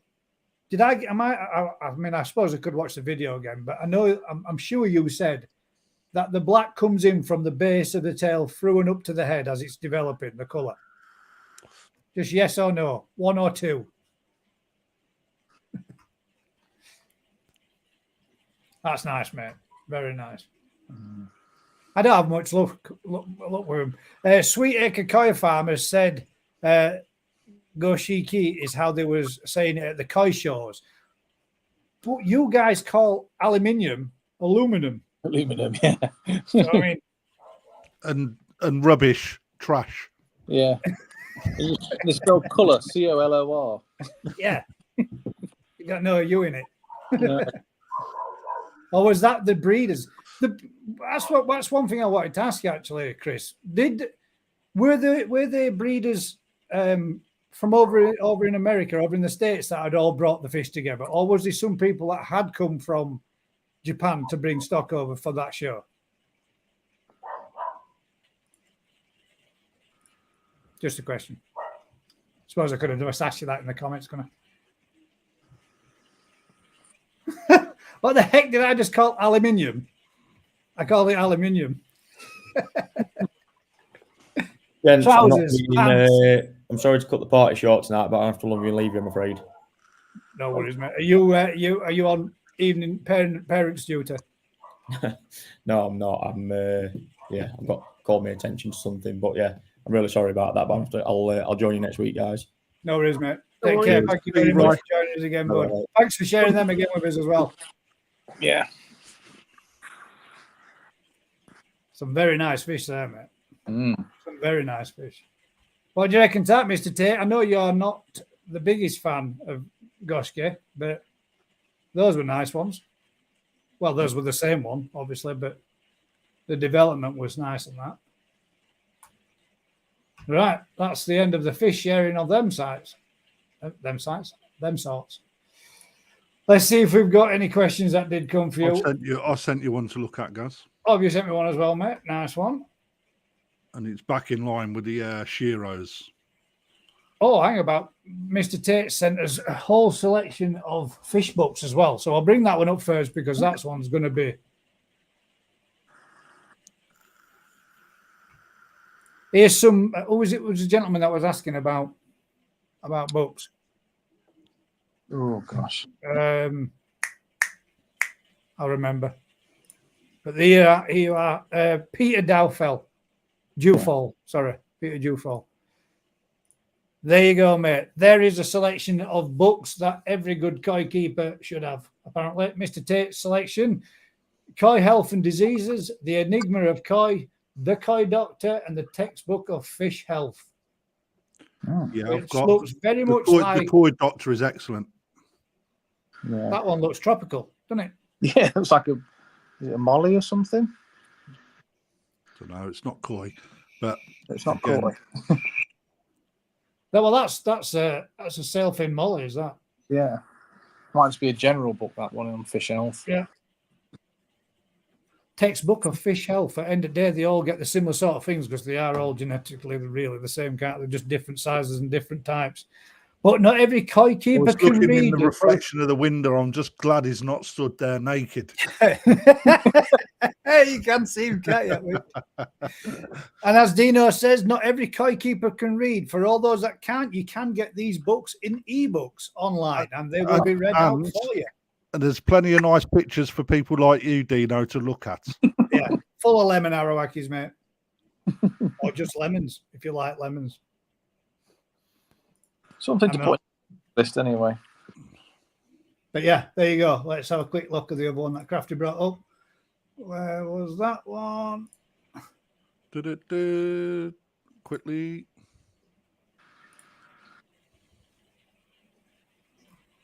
Oh, not that one. Send it? That's the same one you've already sent us. Better stop sharing that one, or we might get some rate complaints this week. Something fake taxes there, I think that said. What was that? I'm done. Let me send it to you again, mate. That one was off his burner phone. I got a giggle from from Dino.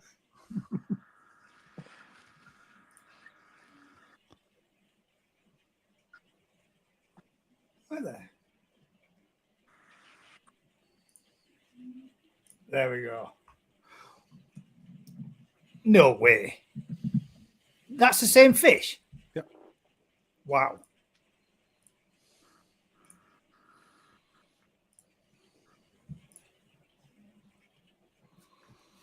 Flipping heck, man. Look at the development on that.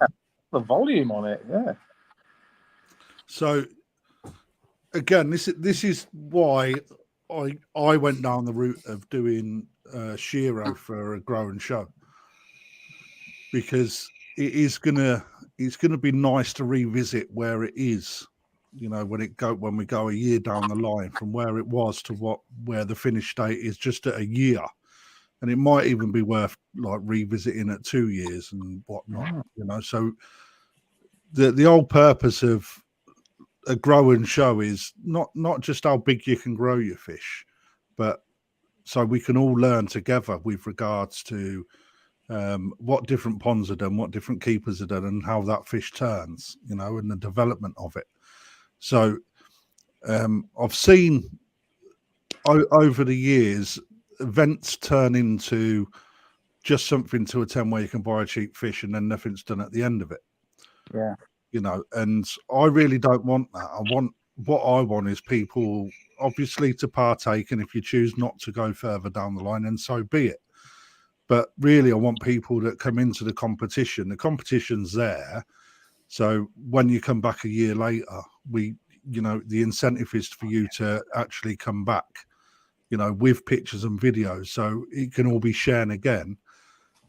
So we can all look and see what the development has been, you know. Yeah, I mean, Crafty, when you look at that, you can see why the Japanese go with body, skin luster, and pattern last.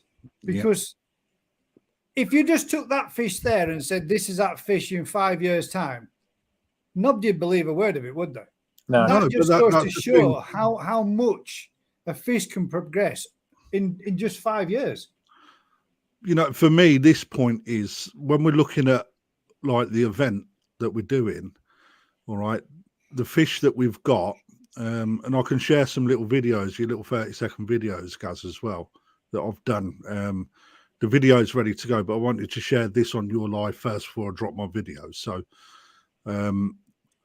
is that the one that the little video that I got to see a little bit of? Yes, yeah. Mate, that was surprising for me. Yeah, I mean, sorry, go on. Well, I'll share a couple of little snippets, but the thing for me is if you see that Shiro like at Tozai in a pond, it's really not, appealing.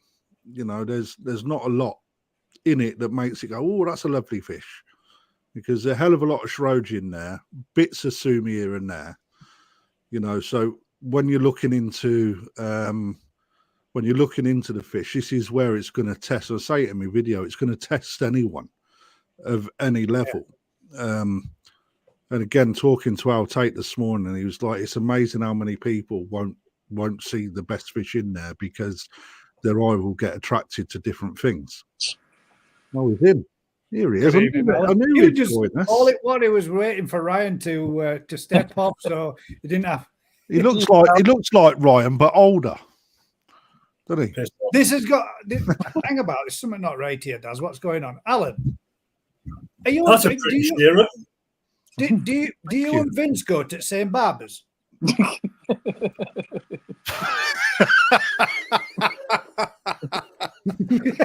Fucking Vince's dad. Go on, son. The only reason why I'm asking is me and Dad's going as grey as hell, and you and Vince is still sporting a full black head of hair. It's called Just for Men. That's what I keep saying, but Vince swears back. Anyway, getting off topic slightly there, but. Yeah. Like I was saying, Gus, right? So when you look at the Tozai, it's not overly appealing. 10 people talking. However, if you was to see a Tozai with a pattern in the state that it is at 3-4 years old, right, people would go to that, but it's not necessarily going to be the best fish. You've got to turn that video off, Al. Oh shit! I upset him. He ain't got a clue, has he? But one thing you can see not just, I don't want people look past the pattern. Okay, for everyone that's watching, look past the pattern and look at the actual body shape and how it forms. Yeah, that comes off the frame of that Tozai. Yeah, just look at the where it transitions from head into shoulder. Just look at the difference in the shape of that fish as it moves. Yeah. Just immense. And if only you could have, the only thing that's missing off that is how long they are off that. Yeah, slide. I wonder what length it's reached. Yeah, and at 5 years, at the 5th year, it took best in variety.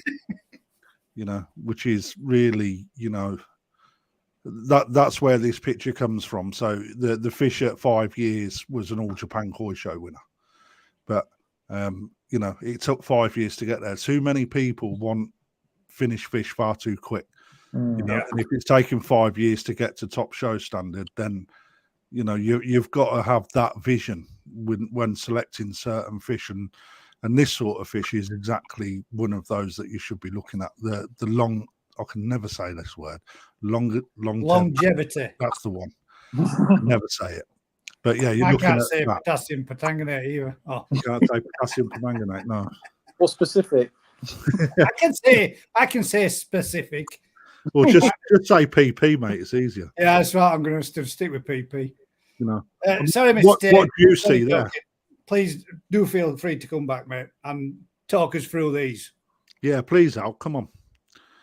It's about time you put your bloody self I think in. what we were trying to do was turn the sound off in the background. Yeah, turned the wrong one off, didn't he? Yeah. And then switched them both off. Here he is. Turn the other one off, Al.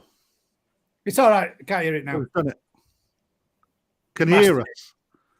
I can hear you, you baldy headed git. It is turned off, you donkeys. Yeah, I can hear you. Go on, Al. This is the kind of thing that we're expecting to see from the Grown Show, Alan. Because the fish that you guys don't know, but Crafty has already sent me some pictures of when himself and somebody else had done a bit of filming of them. And when we went down, I first initially saw the fish when Crafty first got him into his store. And that was within like 24 hours of being in there, weren't they? They'd settled in. He had a quick little bit of footage.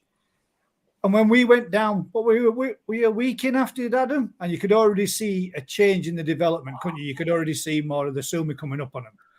And then when, was it beginning of this week you were doing that? Or was it the weekend last just gone? No. He's done some footage of them. A couple of days ago. And again, there's a change, a mass change and difference in them already. Definitely not going to look like that when you've got on the screen. It's You definitely don't know that. definitely what? Crafty's fish aren't going to look like that fish. That fish is special. Well, maybe it's not. Maybe But it's not. But I mean, I'm not on about the fish owl. I'm looking on here, mate, that the development from Tozai through to where it is. Yeah. Tozai, it's an ugly duckling, isn't it? Yeah, nobody would buy Musashi when she was a Tursai. Yeah. And then she developed to be one of the best fish ever. yeah.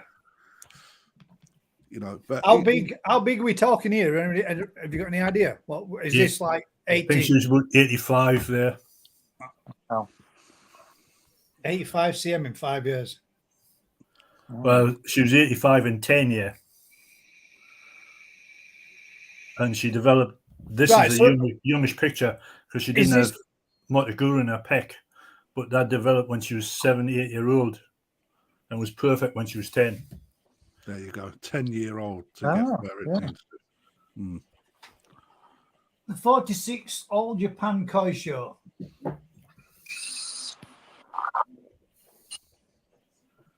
Best in variety. Yeah, 85 boo there. Yeah.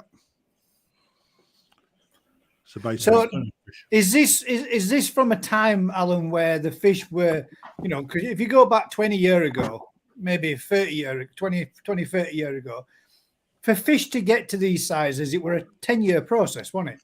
It weren't something. Yeah. It weren't something like they can. They can get these fish to that kind of size now and development now over 5 and 6 years, can't they? With ease. Yeah. Getting in them days, getting to anything 85 cm was phenomenal. A longer achievement. Yeah.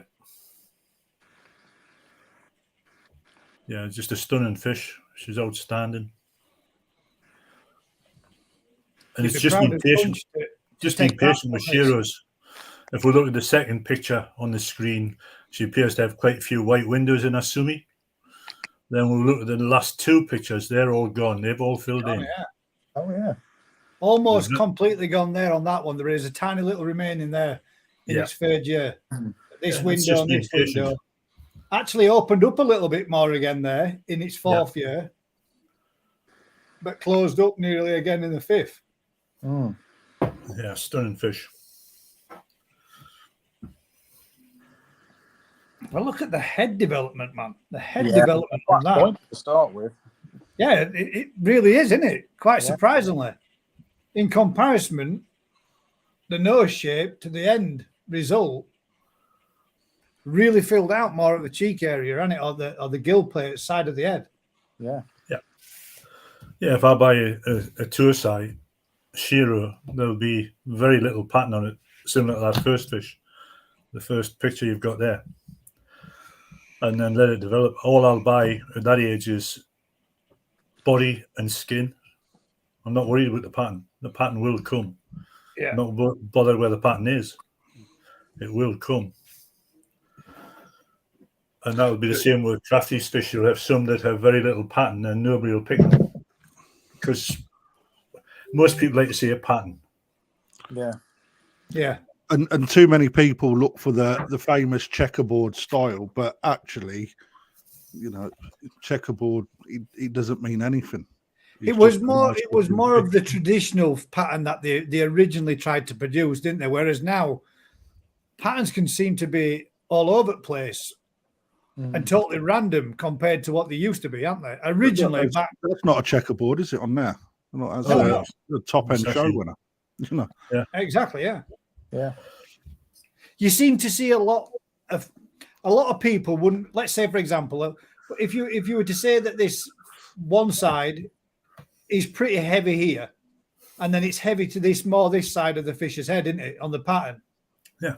But people draw too much into the pattern. The pattern is important, don't get me wrong, right? But the best thing is the body, isn't it? Yeah.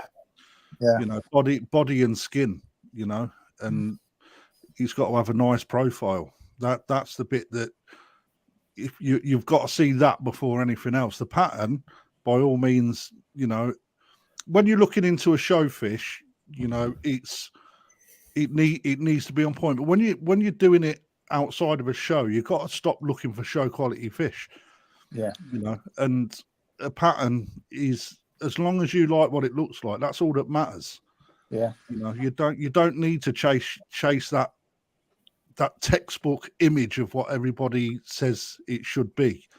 You really got to look through that, because, you know, otherwise you're just never going to buy any fish, because you'll never be satisfied with what you've got. You're never going to get what you want with you're never going to get the perfect body, the perfect skin luster, and the perfect pattern, unless you're prepared to go and spend some big money, big stupid money. Yeah. But I really like the idea of this particular one, Crafty, because of this. I mean, I'm never going to get a fish to that size, obviously, in my pond. But if I'm going to get a fish to a nice size and get it to 40, 50 cm, which I'm reckoning at around 3 years, probably was 60, 65 cm-ish. If I could get a fish to that kind of pattern at that kind of size, I mean, I'd be chuffed to bits with that. And get to watch this development from this to this to this. I've sent you a picture which is the reverse of this fish. It has heavy pattern when it's young, and then the pattern recedes over the next 4 years. Which is where we get the element of baby sumi.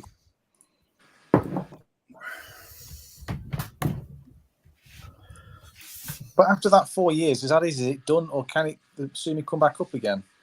Yeah, it can come back up. So this fish, technically, his tursai was quite heavy in sumi, black fins, which are, well, this was an experiment, because I was always told never buy a Shiro black fins, all black fins, bollocks. Look at the fins a few years later. And it was a certain judge told us that at a meeting I was at. No, that's a load of bollocks. I was about to bring that up on the video I sent you guys, because there's one in there that's fin is absolutely midnight. Yeah. And it's understanding sumi, baby sumi, it all changes. The issue with this fish was the head pattern didn't come back very quick. And this is a normal sort of fish as well. Look how much of a head pattern there was here, to the broke up head pattern there, to completely gone, to looking like pretty much going to remain gone, and maybe some come back around here. It is common for Umasaka fish to lose their sumi Jenny 3 or 4 year old and then come back again 5 and 6 year old. I've got some other pictures somewhere of a fish that totally lost all its sumi, but then came back when it was 6 and 7 year old to become a champion at the All Japan. Thank you. I'll dig that out somewhere. They're just intriguing, these fish, to me. Yeah, they are. You know, But what makes that so much more different to like a kahaku? Why is the development on a kahaku so much more different to a Shiro Utsuri? Okay, so I'm going to put a spanner in the works, guys, because a kahaku is a red fish, and the white skin is the pattern on a kahaku. That's not strictly true, mister. It's a white fish with red.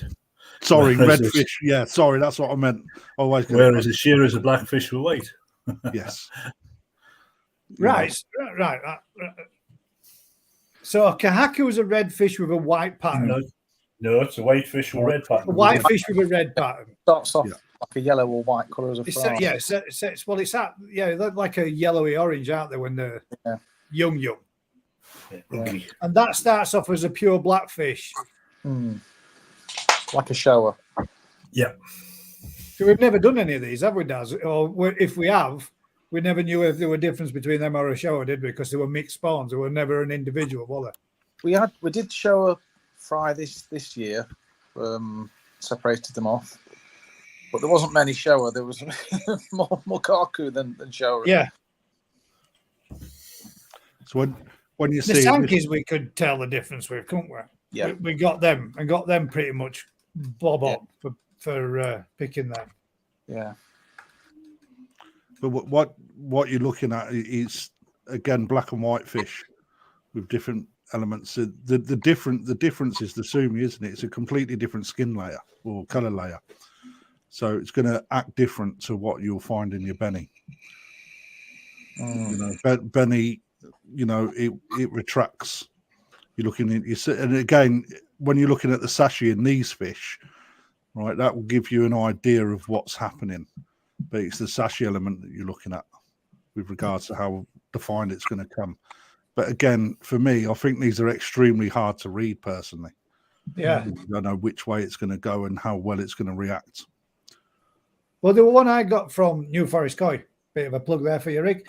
I got one from Rick's, and Daz got one from Rick's. Now, we both looked at him and thought, oh, yeah, I can see where that pattern's going to go with that. That's going to do this. And I thought, yeah, mine's not done what I thought it were going to do, but it's still done something. Again, they are much more of a fish that you can learn from as to what's the progression through, because yours has pretty much done what you expected it to do, hasn't it? And it does. Yours has come up, but mine as of yet hasn't. But I don't know whether it will do or if it's going to develop later. I like them, me. I do. Yeah, I do. And I like the fact how they do change. I love fish that change as they grow. Do you know what looks really good with Shiro Utsuri, Alan? What? If you got a pond full of Shiro Utsuri, but you're just banging a few Yamabukis with them. That doesn't happen. Hey, I'm telling you, I've seen it. It looks awesome. There's me thinking you were a fan of Yamabuki. We're not going to go there. I got reprimanded for that, so I better not go there. I've just shared a video with you guys. I got another one. I keep shutting that down instead of just going back. Oh my God, everything's zoomed in super big.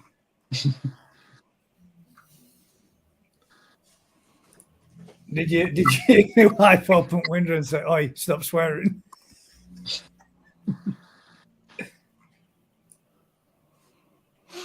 Oh, nice.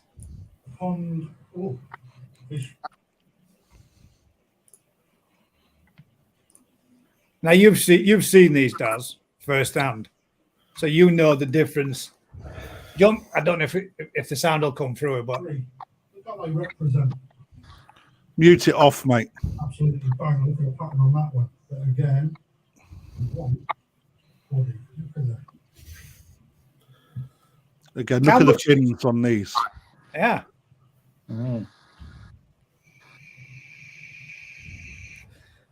But how much more the sumi's come up on them already? That's, yeah. There is a little bit of zoom in that thing. It was only just showing when we saw them. When I was in Japan, I would say they look fairly underwhelming. But when, like, with regards to what the pattern looks like, but when I looked at the bodies, I could see that they're going to go, and these have already grown a good 2 or 3 cm since I've had them. They're a fair bit. Yeah, they've grown loads, mate. Yeah. They've definitely put some body on them, haven't they? Yeah.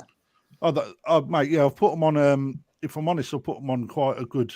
They've been fed sake balance from day one of being in the pond, and have been on a good feeding regime to a point where I've got the stuff actually signing paperwork once they've done it to confirm that they've gone through a feeding cycle. You know, because in the shop, you know, without your auto feeders, it can be very easy to forget to do a feed because you get pulled from pillar to post with customers. You know, so I made sure that there's something in there, and if they miss a feed, I'll give a bollocking. Yeah. You know, because you can see that there's been some, you know, from when we first went down, Daz, to that now already, can't you? Yeah. Yeah. They've come on a lot. Presenting well as well, aren't they? Yeah, they are. You know, and then you're gonna have people say that's a male. Like that fish particular, people will say that's a male, but the reason for that is because it's got more of a yellow head. Mm. There's plenty underlying in that one, isn't there? Yeah. Yeah, but again, guys, you know, just when you out of the selection, there's a couple that are showing next to no sumi at all. And for me, they're the ones that I'd be looking at personally, because one of them particularly is a big fish. It stands out as size. It's got absolutely small amount of sumi on it. It's not on this video. It's on another one. But what I've done, I've bowled up the fish into groups of 5. So people can get to see them a little easier, because when you've got a lot of fish swimming around in there, it's hard to keep an eye on what's going on. But I mean, you can see from that, and when you look at the parent set, although it's a lot bigger now, 98 centimeters, you're looking at, you know, it's come from spawning, and it's been picked out of an unpicked pond. These have been picked out of an unpicked pond. So, you know, it's to me, I want to see as much come back on this grow and show, you know, as anything, because I think it will really help everybody in the hobby to understand what's going on with these fish. And actually, I may even do revisits every year, you know, for people Just to see what they do and continue to do. Yeah, because, you know, it's all well and good showing development of one fish, but if I'm selling 50 and all 50 people partake, and I was just going to say that, guys. That's Don't forget 50 that there fish is we're only seeing. 50 fish available for this. So if you want in, you need to be contacting Crafty at Perfect Aquatics you know, to get your place booked in. and that is only it's going to be £175 a ticket, right? And I was speaking to Fujio in the week, and I asked if there's any more, and there is no more available. They have completely sold out, and they're very strict in their in the ones that they keep at NND. So there's only a select few available anyway. So, you know, the fact that these coming in at 175 each, I could easily charge 295 a fish here, you know, because they are a special line.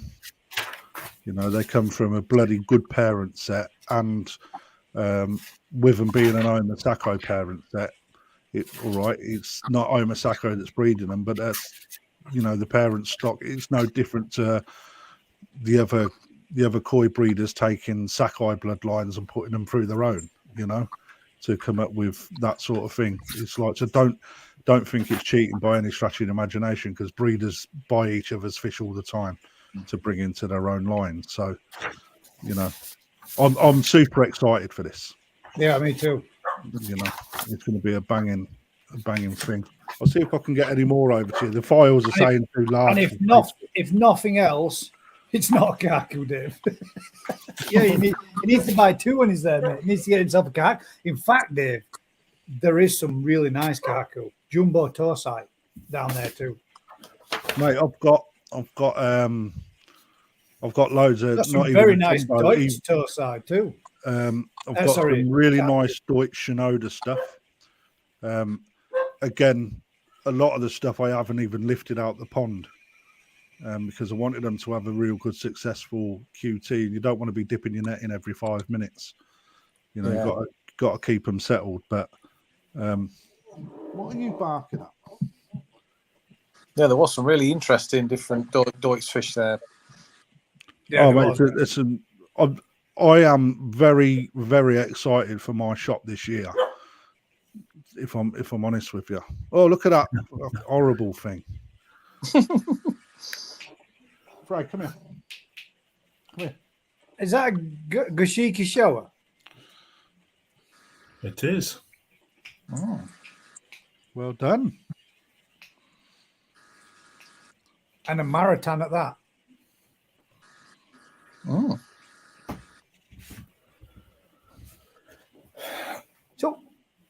So that would come under Kawarigoi then for the show scene. Kawarimono. Yeah. Wood and Zedmere. Yeah. What's the matter, girl? Come here. Right.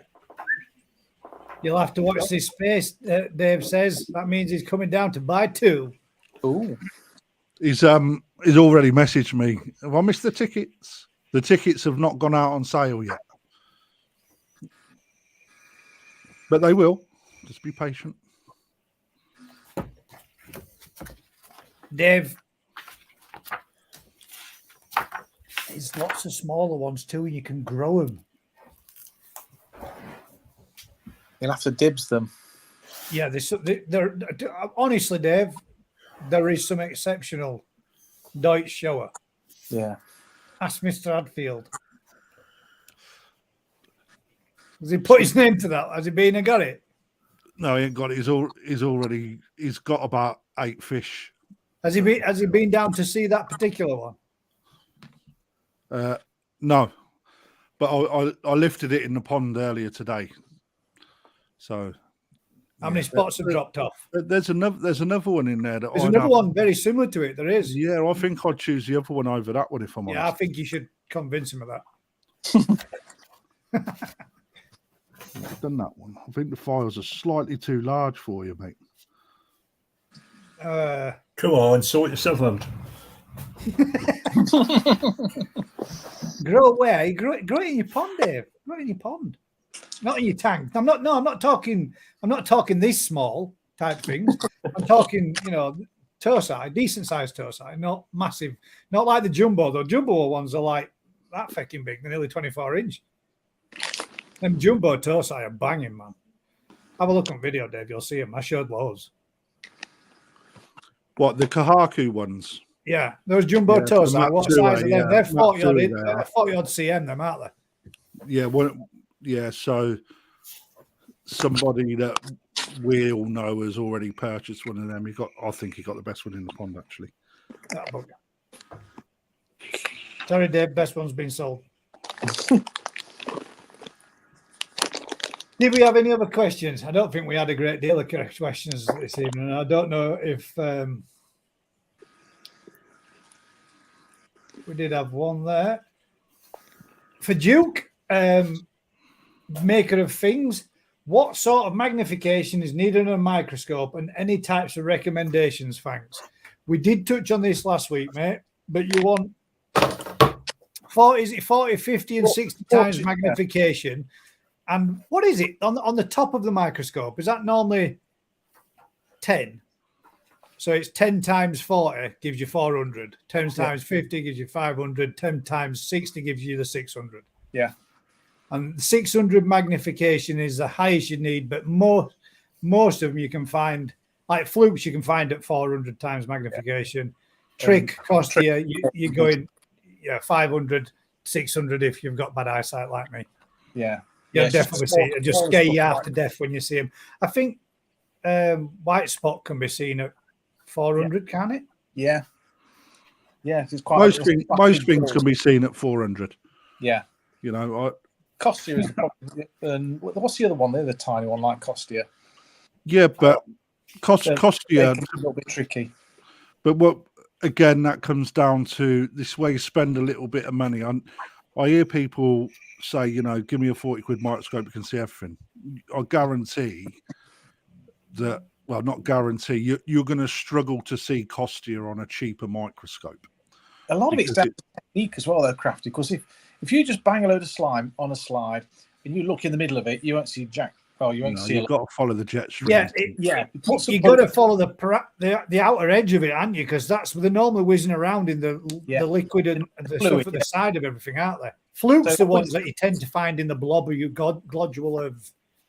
Yeah, I always put a couple of drops of water on the slide, so it's got the parasites. We've got something to move about in, and start from that edge and then work towards the slime. Yeah, you generally tend to find flukes right in the middle of the slime, and then your other more mobile parasites in the water layer. And if Duke, if you were going to get one, just feed loads of it, whatever it is. That's what I'll do. I've already made my pond a little bit frothy already with banging more in than what I would have normally got quite a bit of foam on pond this morning when I noticed when I got up. But, I've just trimmed the video down, Gaz. It's coming to you, mate. nice one.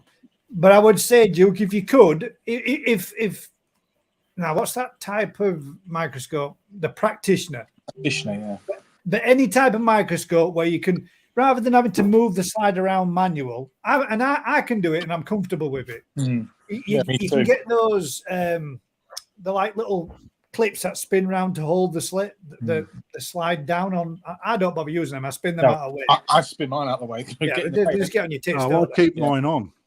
Do you? But but can you move your base left and right? Yeah. See, that's the one I would say. If you can move the base backwards and forwards, or X and Y and all the rest of them like this, right, so without having to slide the slide and just by twiddling them, I would go for the Apex Practitioner, something like that. Again, it's what you got to look at in a microscope is you pay for what you get. Yeah. Right. The money is in the lens and the body form of a microscope. By all means, everyone's got a different budget. Right. Something I find really important is a metal body, because it holds a real firm base, and you need that when you're looking at microscopic things. Otherwise, it just moves around too much when you're turning your dials, etc. Everyone will say the Apex as a microscope is go-to. What I would say is, if you can afford to get a binocular microscope, get one, because it's a lot easier to see your slide with two eyepieces in rather than concentrating on just one. It is quite hard to give it all this all time. And when you're in there for half an hour, it can really knacker your eyes out. Like, you miss details because your concentration level goes with regards to how uncomfortable you feel. All right, but if you're going to spend 200 quid on a fish, do yourself a favour and spend 200 quid on a microscope, right? Because you're going to keep that forever, and you only need to buy it once, and it's a real good tool to have. I got mine in a Black Friday sale. A huge amount knocked off, 58%. I know that apparently, very Pacific. I remember it because in fact, this one's mine.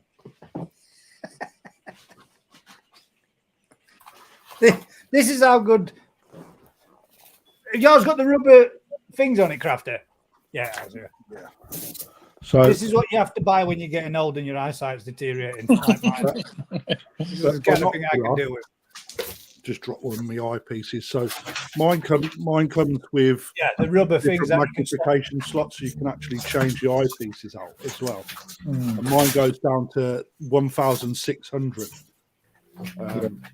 But you have to put an oil base on the slide, right? But it's solid. You can control everything from the light source, to how far away the lens sits below, and that helps you examine all the way through the layers of the slime, the mucus layer you put on your slide. It's also got controls on both sides, which is quite important as well. It's got a fine and a coarse on it as well. So you've got so you can come down with the really rapid or really super fine with the left hand side. Fine and coarse, basically. With that, and you've got left and right shift, and then back and forth. Yeah. So the lenses these are all metal. And I paid under 200 quid for that. Right, and you ain't getting that with an Apex. So don't just jump on the bandwagon because everybody says Apex. You can still get better, higher quality for the same money if you shop smartly. Shop around it, and you wait for the right sale prices. Mine's an Omax, but solid, absolutely solid. Crafty fixes on QVC.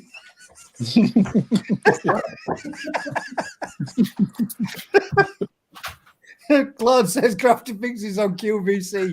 Fab. But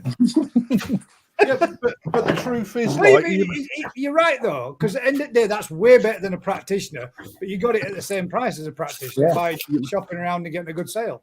yeah, But again, I know you say it. Listen, guys, I've gone out there. You can go to the complete opposite scale. I've found everything, every single parasite on a 15 quid microscope. They are, but you've got to know what you're looking for and got to know how to look for them as well. And it's only because Daz showed me what to be looking for that I managed to be able to find them on a cheaper one. I've now got a slightly better one, but again, it's a second-hand one that was gifted to me. So, I mean, there are ways. If somebody upgrades because they're finding it more difficult to use that particular one, doesn't necessarily mean it wouldn't be perfectly good for you to get the hands on and get a start with.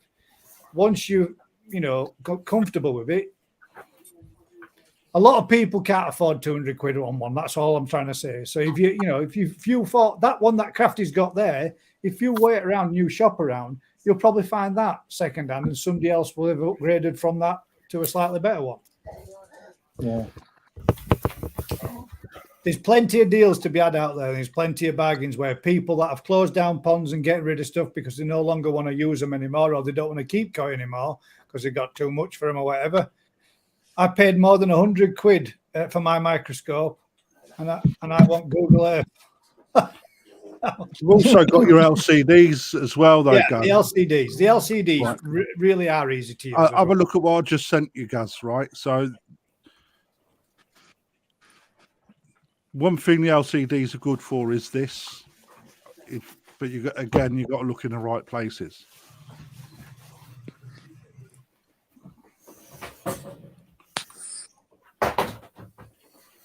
And for all those that's wondering what Alan's doing, he's just tidying his study.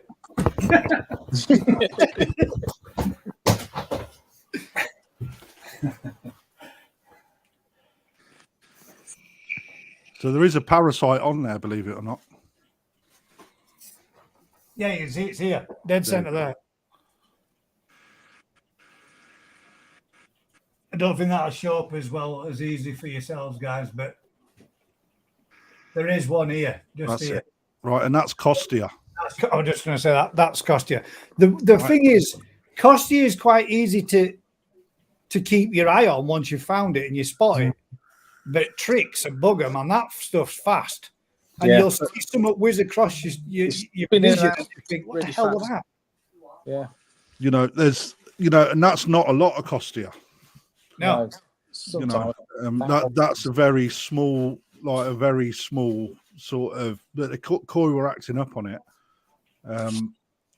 and that's the levels you go to. If I was to leave that within 2 days, that'd be crawling all over it. Yeah, and you should. That's why you need to be proactive with them. But it's the LCDs are good for those people with shit eyes as well, but they're uncomfortable. You haven't got the level of adjustments that you do when you've got binos. Yeah, and it hurts your arms after a while. That's another type of the LCD. There we've got the Razia LCD. Yeah. Now, there are other ways of doing it as well. You can take a standard everyday one, if you're looking on Amazon, you can get a cradle device for your mobile phone to fit in that sits over the eyepiece. You line your camera up with the top of the eyepiece, and then your mobile phone sits on it, and then the LCD display screen just turns into basically that. So you can use the magnification of your mobile to open up and zoom in on it as well, which is pretty good. If you're finding it difficult to look through a single piece, 2-piece, and you don't want to have to go out and buy an LCD, you can get a conversion little cradle that sits over your conventional one, and they're about 18 quid or something like that. There's the good thing about this in the shop is that I can have customers with me when I'm doing an examination, and you can show it so that they can see what they've got. It's and it also really outlines the importance of having a microscope. Right, let's share this other one, and then we can go on to all these. I think literally Alan's having a clear out. This is Alan's treasure trove. When he dies next year, because he ain't got long left, bless him. You need to leave me these in your will, Al. I promise I'll look after them for you. Have to burn them, Alan. Don't leave him anything. So this is the first one Alan shared with us. Oh, look at that.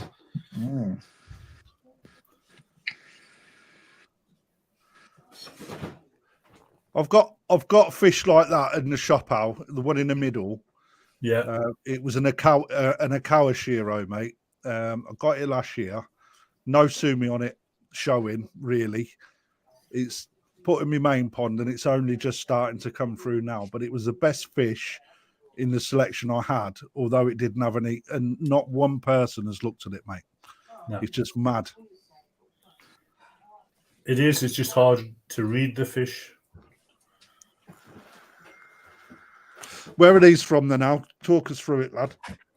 These were fish that were sent to me. Someone wanted to buy a Shiro and he wanted to tell us which one,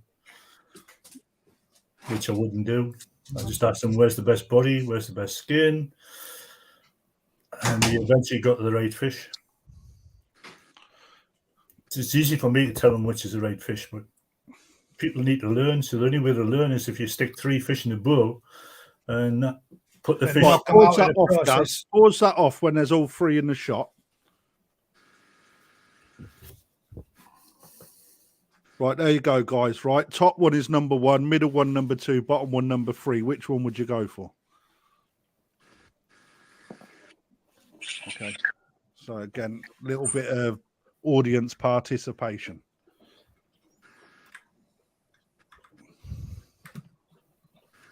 Play it off, Gaz. The one with the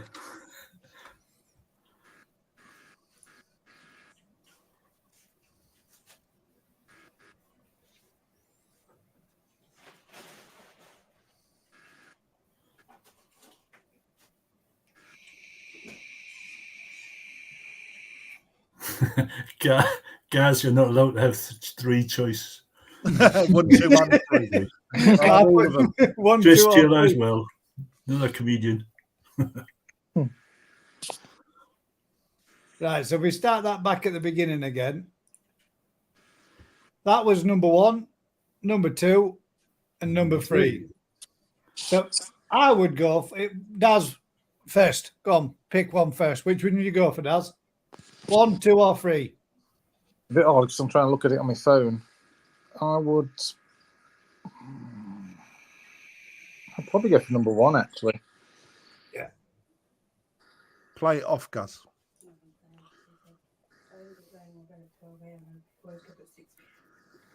See, I would have gone number 1, me. Body shape look more. It just looks nicer body shape. Which would be this one here. Honey didn't get taken back there after tea. Pattern don't come into it. Looks like it's got a big, strong head, nice broad shoulders. It's Good hard length. to tell with skin luster at that distance. Yeah. The only thing that would make me change my mind would be number 3 is thicker to the peduncle, being a thicker base of the tail. Yeah. To it. I'm assuming these are this IL, yeah? Yeah. Because number 1 does look a shorter fish than the rest, so you're left thinking, is that going to be a... Well done, Daz. Number 1's going to be the shortest of all the fish. Yeah. Distance from the end of the dorsal to the tip of the tail is quite short. Yeah. Which would indicate it's going to be a little. It's got the body shape now, but it's not going to grow big. Yeah. Number 2 is my choice. Yeah, number 2 is my choice as well. It's got the length, hasn't got the volume yet, but it's got the length. You know, but when you think of 5 years where that fish is going to be, like 5 years from 2, yeah, you know, take the sumi away from it. It's actually got the better profile. It's got a lovely big head that's still got a lot of development to come. We've got a Motoguru in the fin, right? Which is what you're going to actually look at that at this stage to have a look at the sumi quality that you're going to have coming. Okay, that's going to give away a little bit of what's to come. But pattern wise, I'm not too bothered. But what I would see in that the skin, the skin's good, and the Shiroji. The Shiroji is probably not as good as the bigger fit, like the number 1, but again, there's nothing wrong with it. It's still better quality than number 3. Yeah. See, I went number 1 because I know how well stocked my pond already is, and I don't think I can fit an even bigger fish in there. You wanted a chibi knee side, didn't you? That's it. That's what I was going to. You want to make the rest of my fish feel inferior.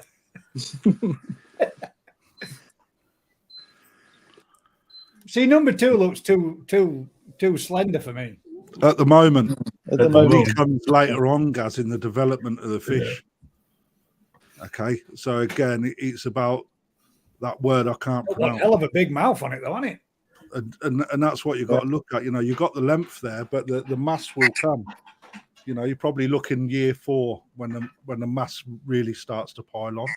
Yeah. You know, so like A and C says sticks to number 1, right? But again, you're going to get a shorter, fatter fish at year 5 and 6. So actually, you're doing yourself out of justice there, A and C. You know, you're buying a lot more on what you can see in the bowl rather than where that fish is going to go. Yeah, Terence went number 3, Simon went number 2, Dale went number 2, Humbercoy went number 2, and then changed it to, in fact, number 1. And then number 3. Chris Taylor went number 1, Paul went number 1, Jigs went number 3, Kai Heaven went number 1, Reg Kai number 2. Marek thought he'd bring up my vape instead of picking one. Life around. I personally think that number one is probably what most people would go for. Yeah, it's the obvious choice in the bull. Yeah, it's got a bigger set body. The pattern behind the head is a big eye attraction. You know, people will start thinking that the memoir's there already, which is something that a lot of people go for. But actually, like if you cast your minds back to that slide that we showed earlier with the development, you know, and even what Al showed where the Sumi fell off, you know, there's no guarantees actually what's going to happen on any of them fish. It could come, it could go. But there's a fair. Oh, Jason Guy says, "I'll take them all." I would love to take them all. I couldn't afford them all. Yeah, sounds like Chinese takeaway. I'll have a number 1 with a number 2, followed by another 3 for dessert. Just goes to show, though, everybody has a different opinion, don't they? 1, 2, 2. You know, there's a lot. I think the majority went number 2, though, by look at that. I don't know. Number 1. 1. I was saying, yeah, number 1 had a good following as well. So between 1 and 2. But not enough people took part. You all sat on your hands. Yeah. Waiting for the information and then thinking, I'm going to swoop in and steal number 3. What you mean? I've got to start putting these together for you. But you know, something, Al, this is by far more beneficial, and having a bit of audience participation is really important because, you know, it don't test people, but it gives a broad spectrum of how it is that people think. Yeah, you know.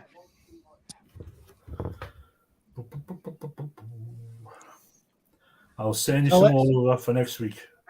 Oh, bless you. Now, I'm all right. have we got? Oh crap, gone the wrong way. I'll have a cup of coffee though, darling. This is the section that we like to call Mr. Tate's Brick and Brack Sale. Oh, I'm getting as bad as you, mate, with the amount of stuff that I'm storing now. Mate, you haven't seen the amount of magazines I've got. I would be multi-millionaire if I didn't buy magazines. I'll look forward to being the recipient. That magazine says 1976 on it. What, Kel? It's banter. Chill out, love. 3 and Getting 6. a bollocking because I say I was going to leave me. I'm in his will. Stop it. Can't say that to Al. Those are the ones that are hid under the desk. Some Hang of on them. a minute. Is that a Fiesta? And I don't mean the car. Thank God. It's just easy reading when I'm bored. Mate, it's That's a lot of reading. I'll tell you Alan. what, That's mate. my lifetime's worth of reading there. Yeah. But you know what? That the koi and the photography and you will really see the difference in koi now in comparison to when them Yeah, magazines were produced. Absolutely, and you can really see the development in them. Yeah. I had to look at that again. Then it said readers' ponds, not what I thought it said. Readers' wives. Yeah, the first koi caught was 1995, January 95. Gosh. Knowledge is power, mate. You're right, 100%. Have you got all the copies as well, Alan? See, look at that. Have a Oh, look at I've all the got copies. Or have you missed Everyone. Everyone. Everyone. Yep. Look at That that. takes I some mean, that skill. was a great mag, wasn't it, Al? It was a good mag. You know what? When I My first old man used to buy it. when I first started koi, I searched ILO everywhere trying to find a koi magazine because I know I'd seen them in way back in the olden days. I thought, oh, they must be still going. No, Is that you on front cover? The first one. The I first don't know one. why I've got 3 of the first one, but I've got 3 of the first one. That's Three how of the- is that senile just he to be used sure, to to be. be Imagine sure? him now. What was you then? 86 back then? You do know that I can phone Kelly and she'll hit you with a hammer. Right, these are the second section of those. Oh, what did I just press then?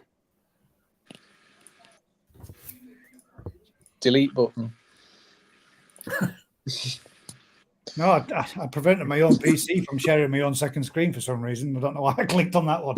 These are the second lot of the grow on fish. Another selection again. For me, that one on the right is one I'm quite interested in. Yeah. Right, let's go for this. Let's see if we can. Out of the 4 that we've got in view there, because I don't know if I can. Let's see if we can get all. Can we get all 5 in shot? No.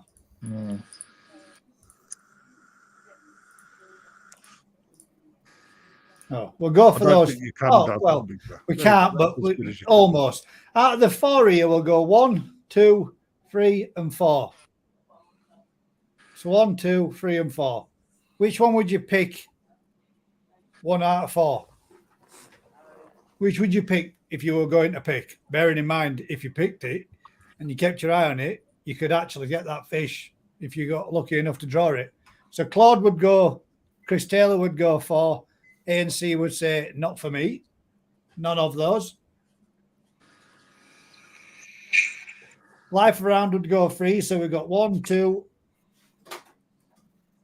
3, and 4. So that one would be number 4. Everybody's going bottom left just to be awkward. Number 3. Bottom left. Murray could go for number 5. Kelly would go number 4. So we've got 2 and 4 from Dave. So that one or that one. Terence would go number 3. So Terence is going for an already developed. Dog would go number 1. Jigs goes number 5. Actually, Jigs, I tend to agree with you, number 5. Dale would go number 1. Alan. I'm not telling you. That's shite. It didn't work. Ian would go number 1. I was trying for us all there, guys. I was just going to screenshot and say, which one would you pick, Alan? Just remember that one about, let's see what we're in, 22 minutes. We'll go for the most popular. Play it out.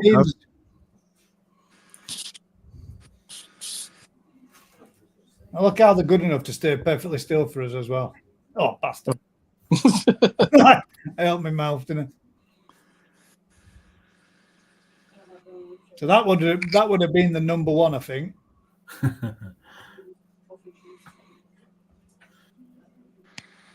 Oh, look, we can nearly get them all 5 in there.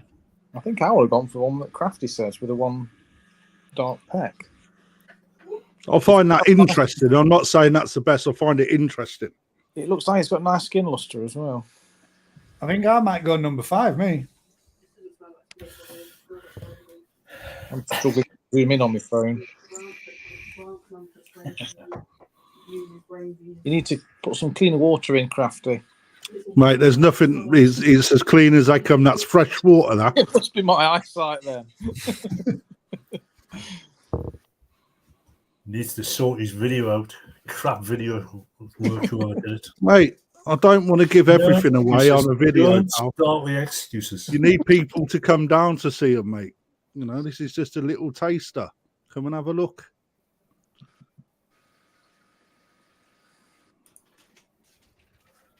It's an easy choice. Right, let's have a closer look. It's easy to you, Al. It's an easy choice.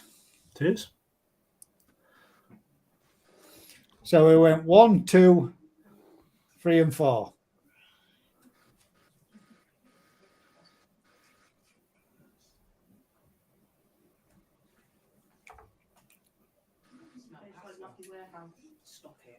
I go number 3.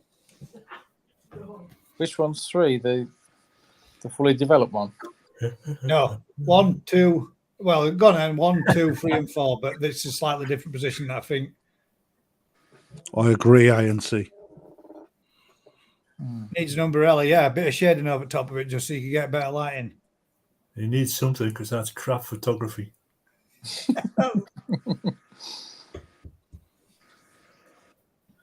Yeah.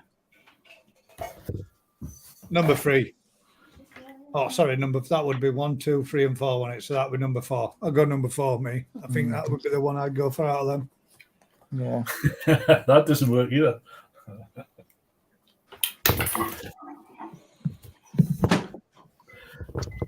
So what you saying? I'm not going to have an opinion because obviously it's a. Talk us through them, Alan. Then you don't have to say which you pick. Talk through the pros and cons of all 4. What, on this crappy photograph? Yeah. Just. I mean, you can't even tell the skin quality on these fish, and even though they're really good. But that's why you need to come down on the day, Al. Well, we'll be. I've got to be there. He's coming down. He's meeting up with us halfway down, and we're all jumping in one car. So it's being shared, so it's not the actual quality of the filming. It degrades in quality when you share it.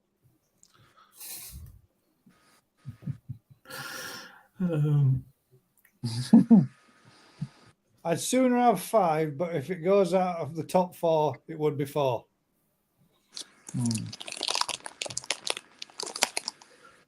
I would say they're all quality, knowing the bloodline. Yeah. Let's just understand how they develop. You get people that want to finish fish, which is number 4, or the bottom one in the picture. This one, yeah, number 3, as we said. The gamble fish is the top 2 fish to the right, but they're not a gamble if you know the bloodline. And that's part of the problem, especially with shearers. If you're not sure on the bloodline, it's a minefield. Yeah. See, this looks nice, but this looks almost. If you were going to think of a fish that you wanted to bang into show for a young tosai, that would be a young tosai fish, wouldn't it? Most people would pick that one. See, what you got to think is the event is a grow and show, so yeah, a lot of people will go, oh, I'm going to get the bigger fish because it's going to be the biggest fish. What does Alan think of number 5?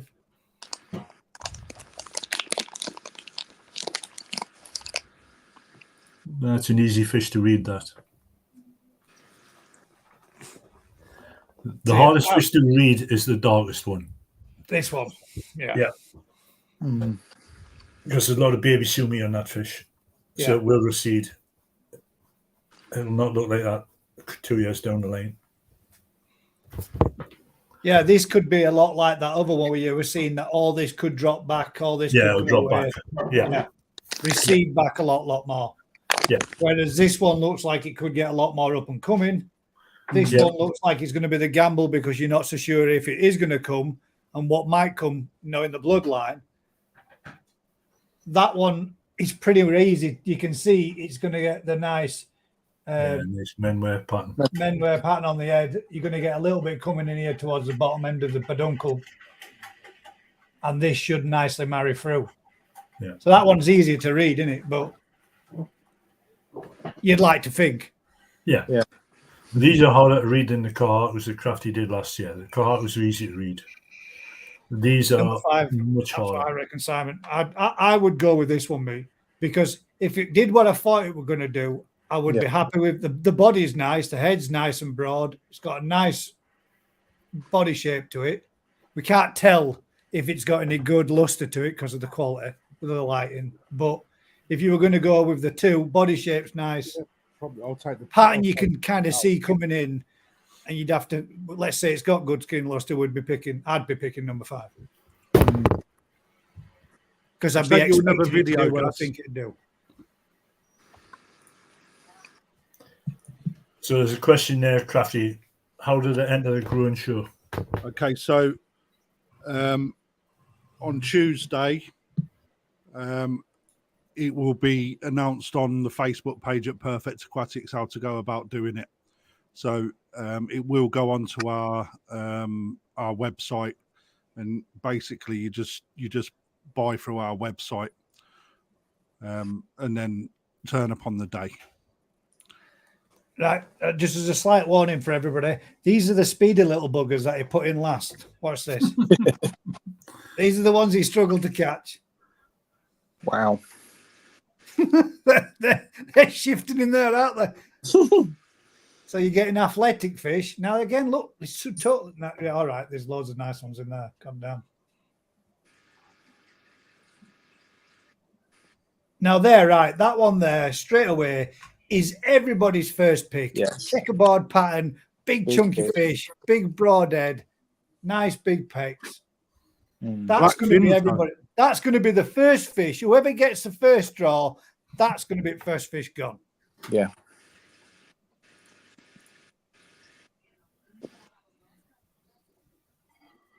Then those two. Then this one. Yeah, and the one facing it, I would imagine. This one. That's like everybody's going to say that's a male because it's got a nice yellowing head. Stop swearing. Yellow head doesn't guarantee it's a male. Yeah. No, but everybody's going to think that, aren't they? Well, that's what everybody's heard. Yeah, that's what everybody's heard. That isn't correct.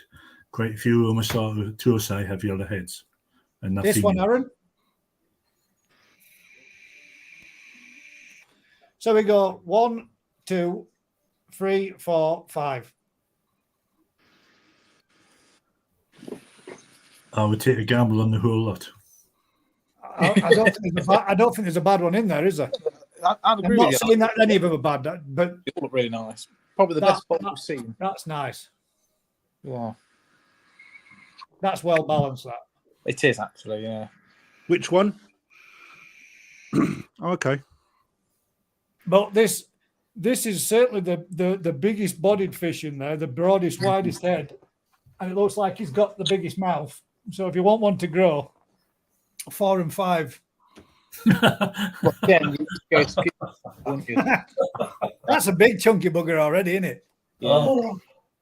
It's just that's why Crafty's so fat, because he's got when a you big look mouth. at this one, number 3 would fit inside number 4. Yeah. So you could get 2 for 1. Daz would fit inside Crafty. Yeah, probably. I love you, Mr. Tate. I know. Like a fucking hole in the head, mate. Alan's put a comment on there, not likely to get down, but can he still enter the growing show? You can, and again, them details will all be released. So your name will be pulled in order as the competition goes, and it will be selected on a choice of somebody. Al can't really select because he's obviously judging. So I'd pick or I'll get somebody else down there to pick for you. We just have to make sure that we keep his eye on Mr. Hadfield in case he takes that big one. That could get one inside it in case he ends up going home with 3. You'll never get the growing pond ready. Still not finished. It's worse than Crafty's rendering.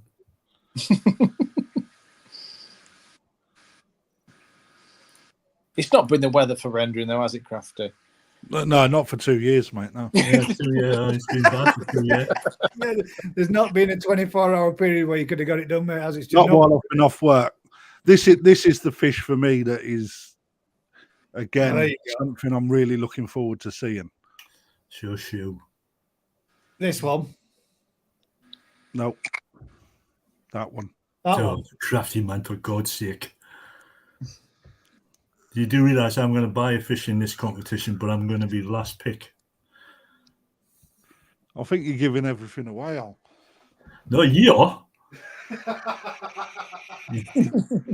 Jesus. So Crafty's just pointed out the best possible fish in there, guys, and that's that one. that's the one that he's had pointed out to Shuramuji. That Jig says. He's right. Well done, Jigsy. It is. Don't buy that fish. It's crap.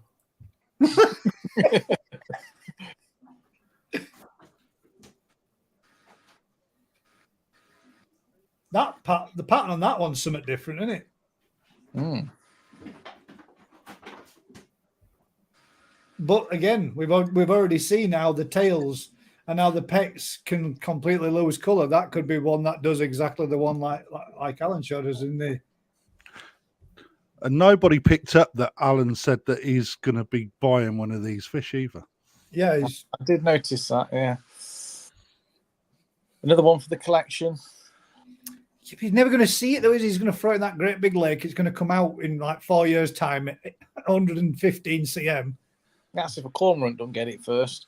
I didn't have any problems with them. That's a good point. I've just taken some pictures to do that. I've got a major problem. The thing is, Alan, if can you put some in a ball and you pick on WhatsApp? You'd have to put them all in the ball and you'd have to pick from WhatsApp. No, so they're all going to be on display on the day, aren't they, Alan? Yeah.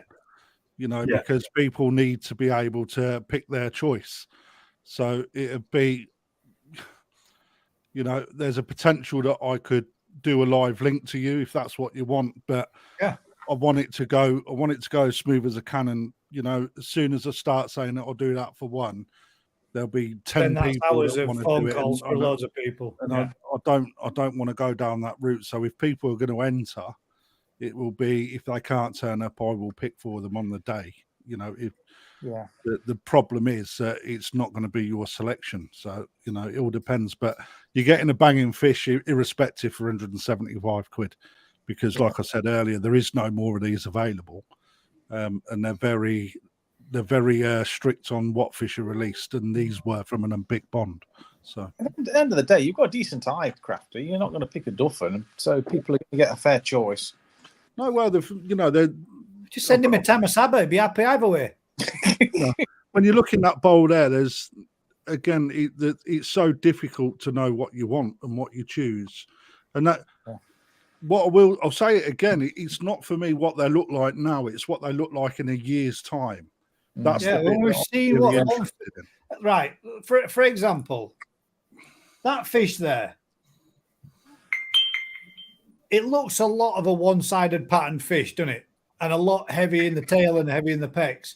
But we've seen a fish like that earlier this evening that gone from something. All right, granted, not exactly. It went from black fins to Motoguru. Yeah. Mm-hmm. So there's a chance that changes in that direction, and then something else comes up down this side of the fish's body, which balances out the offset of that, you know, cross pattern on the head to the further down. There's, like you said, the fish that are going to change and change a lot. Yeah. And a lot of development's going to come on it regardless to what the patterns look like now. That's not what you're picking. The pattern doesn't matter. Yeah.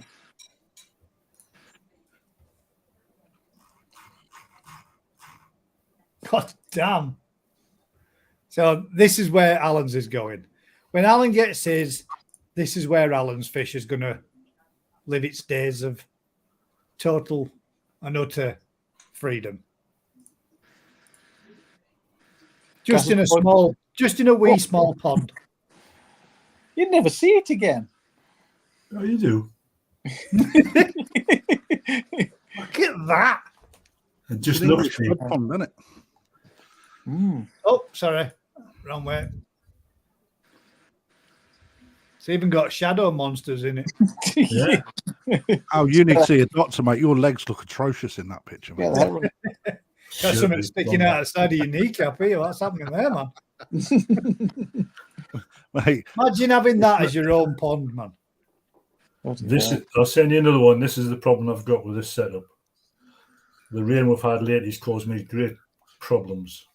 It'd be a bugger if you had to treat it for Was something. it almost near the back garden gate now?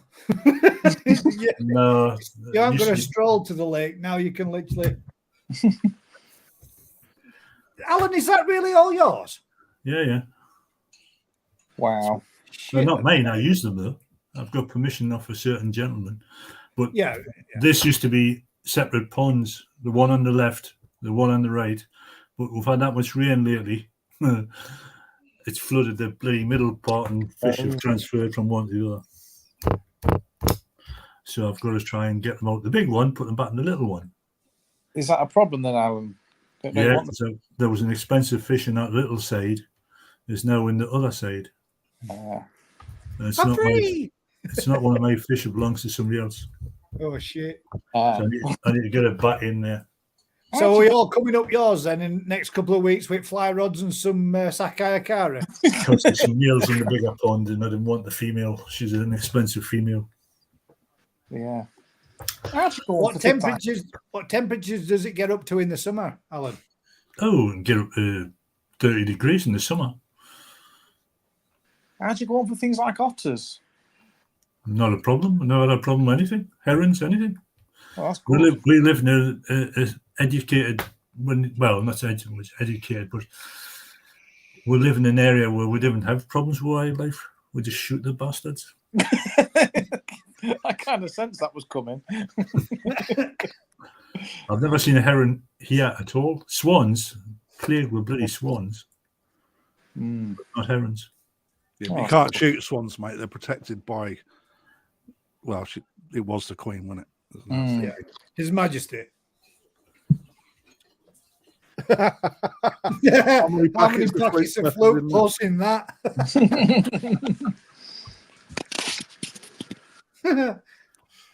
Should do some drone footage. Oh, come on, man. You're struggling with Betamax. Imagine Alan trying to fly a drone.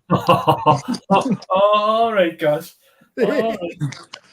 Have you got? He's gonna show me one now. You've got one, haven't you? But you haven't. No, I haven't. No, I haven't. You're not? No.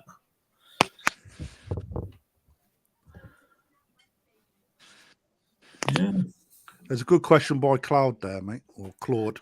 Well, it's hard in the right-hand point. There are a lot of males in that side. The left-hand side is where the females are, and that can be drained down from right at the very back of the picture. There's a light area. I've got a sluice gate in there. So I can drain that side down. When your pond's so big, you have a sluice gate. I just flood my alleyway back at my snicket. Yeah. Alan floods the neighbour's land. Sluicing it straight out. So where is this bit here, the bit that's broke and linked this part to this part then, Alan? Yeah. So, I mean, it's a big area of water, and I assume you've got a fairly low density of fish, so that they should be growing like crazy. Yeah, there's fish a metre long in there. Wow.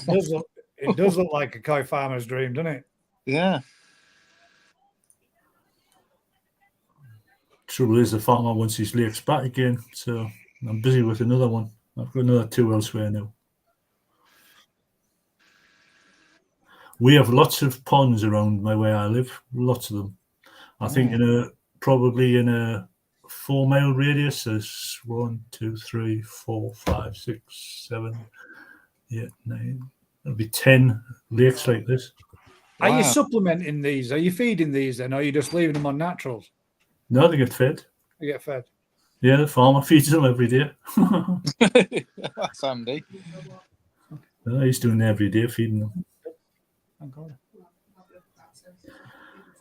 But he's wanting to turn them into trout lakes, which he's going to have to start breaking them up in smaller sections because they're too big. You can still keep you a little section, huh? No, I'm going to move them to another lake. I've got his brother's got lakes on his farm as well, and they're fairly new. Actually, they're fairly virgin lakes, so I need to test the water. Yeah. See what's in there. There we go. I'm surprised you've shared that. It's not something that you made common knowledge, mate. No, I just did it today. Actually, when I was coming home. He's moving fish tomorrow, going to another lake. I'll be moving shortly. Yeah. Thank you very much for sharing them, Alan. They were That's great. that's one heck of a. To be honest, the only things that will move are the females. The males can stay there. I don't want them. You can have them. So what you're Hold saying them up is, and get them sold. yeah, I think he's planned on having like a trout fishery part, and he's planned on having some events down sport there fishing now with too. families. So them kite can stay in there, and they can see them in there. Bit more of an attraction. Jigs, you beat me, man. He's just gone dibs. Dibs on the males that are left behind. What a cricket bat.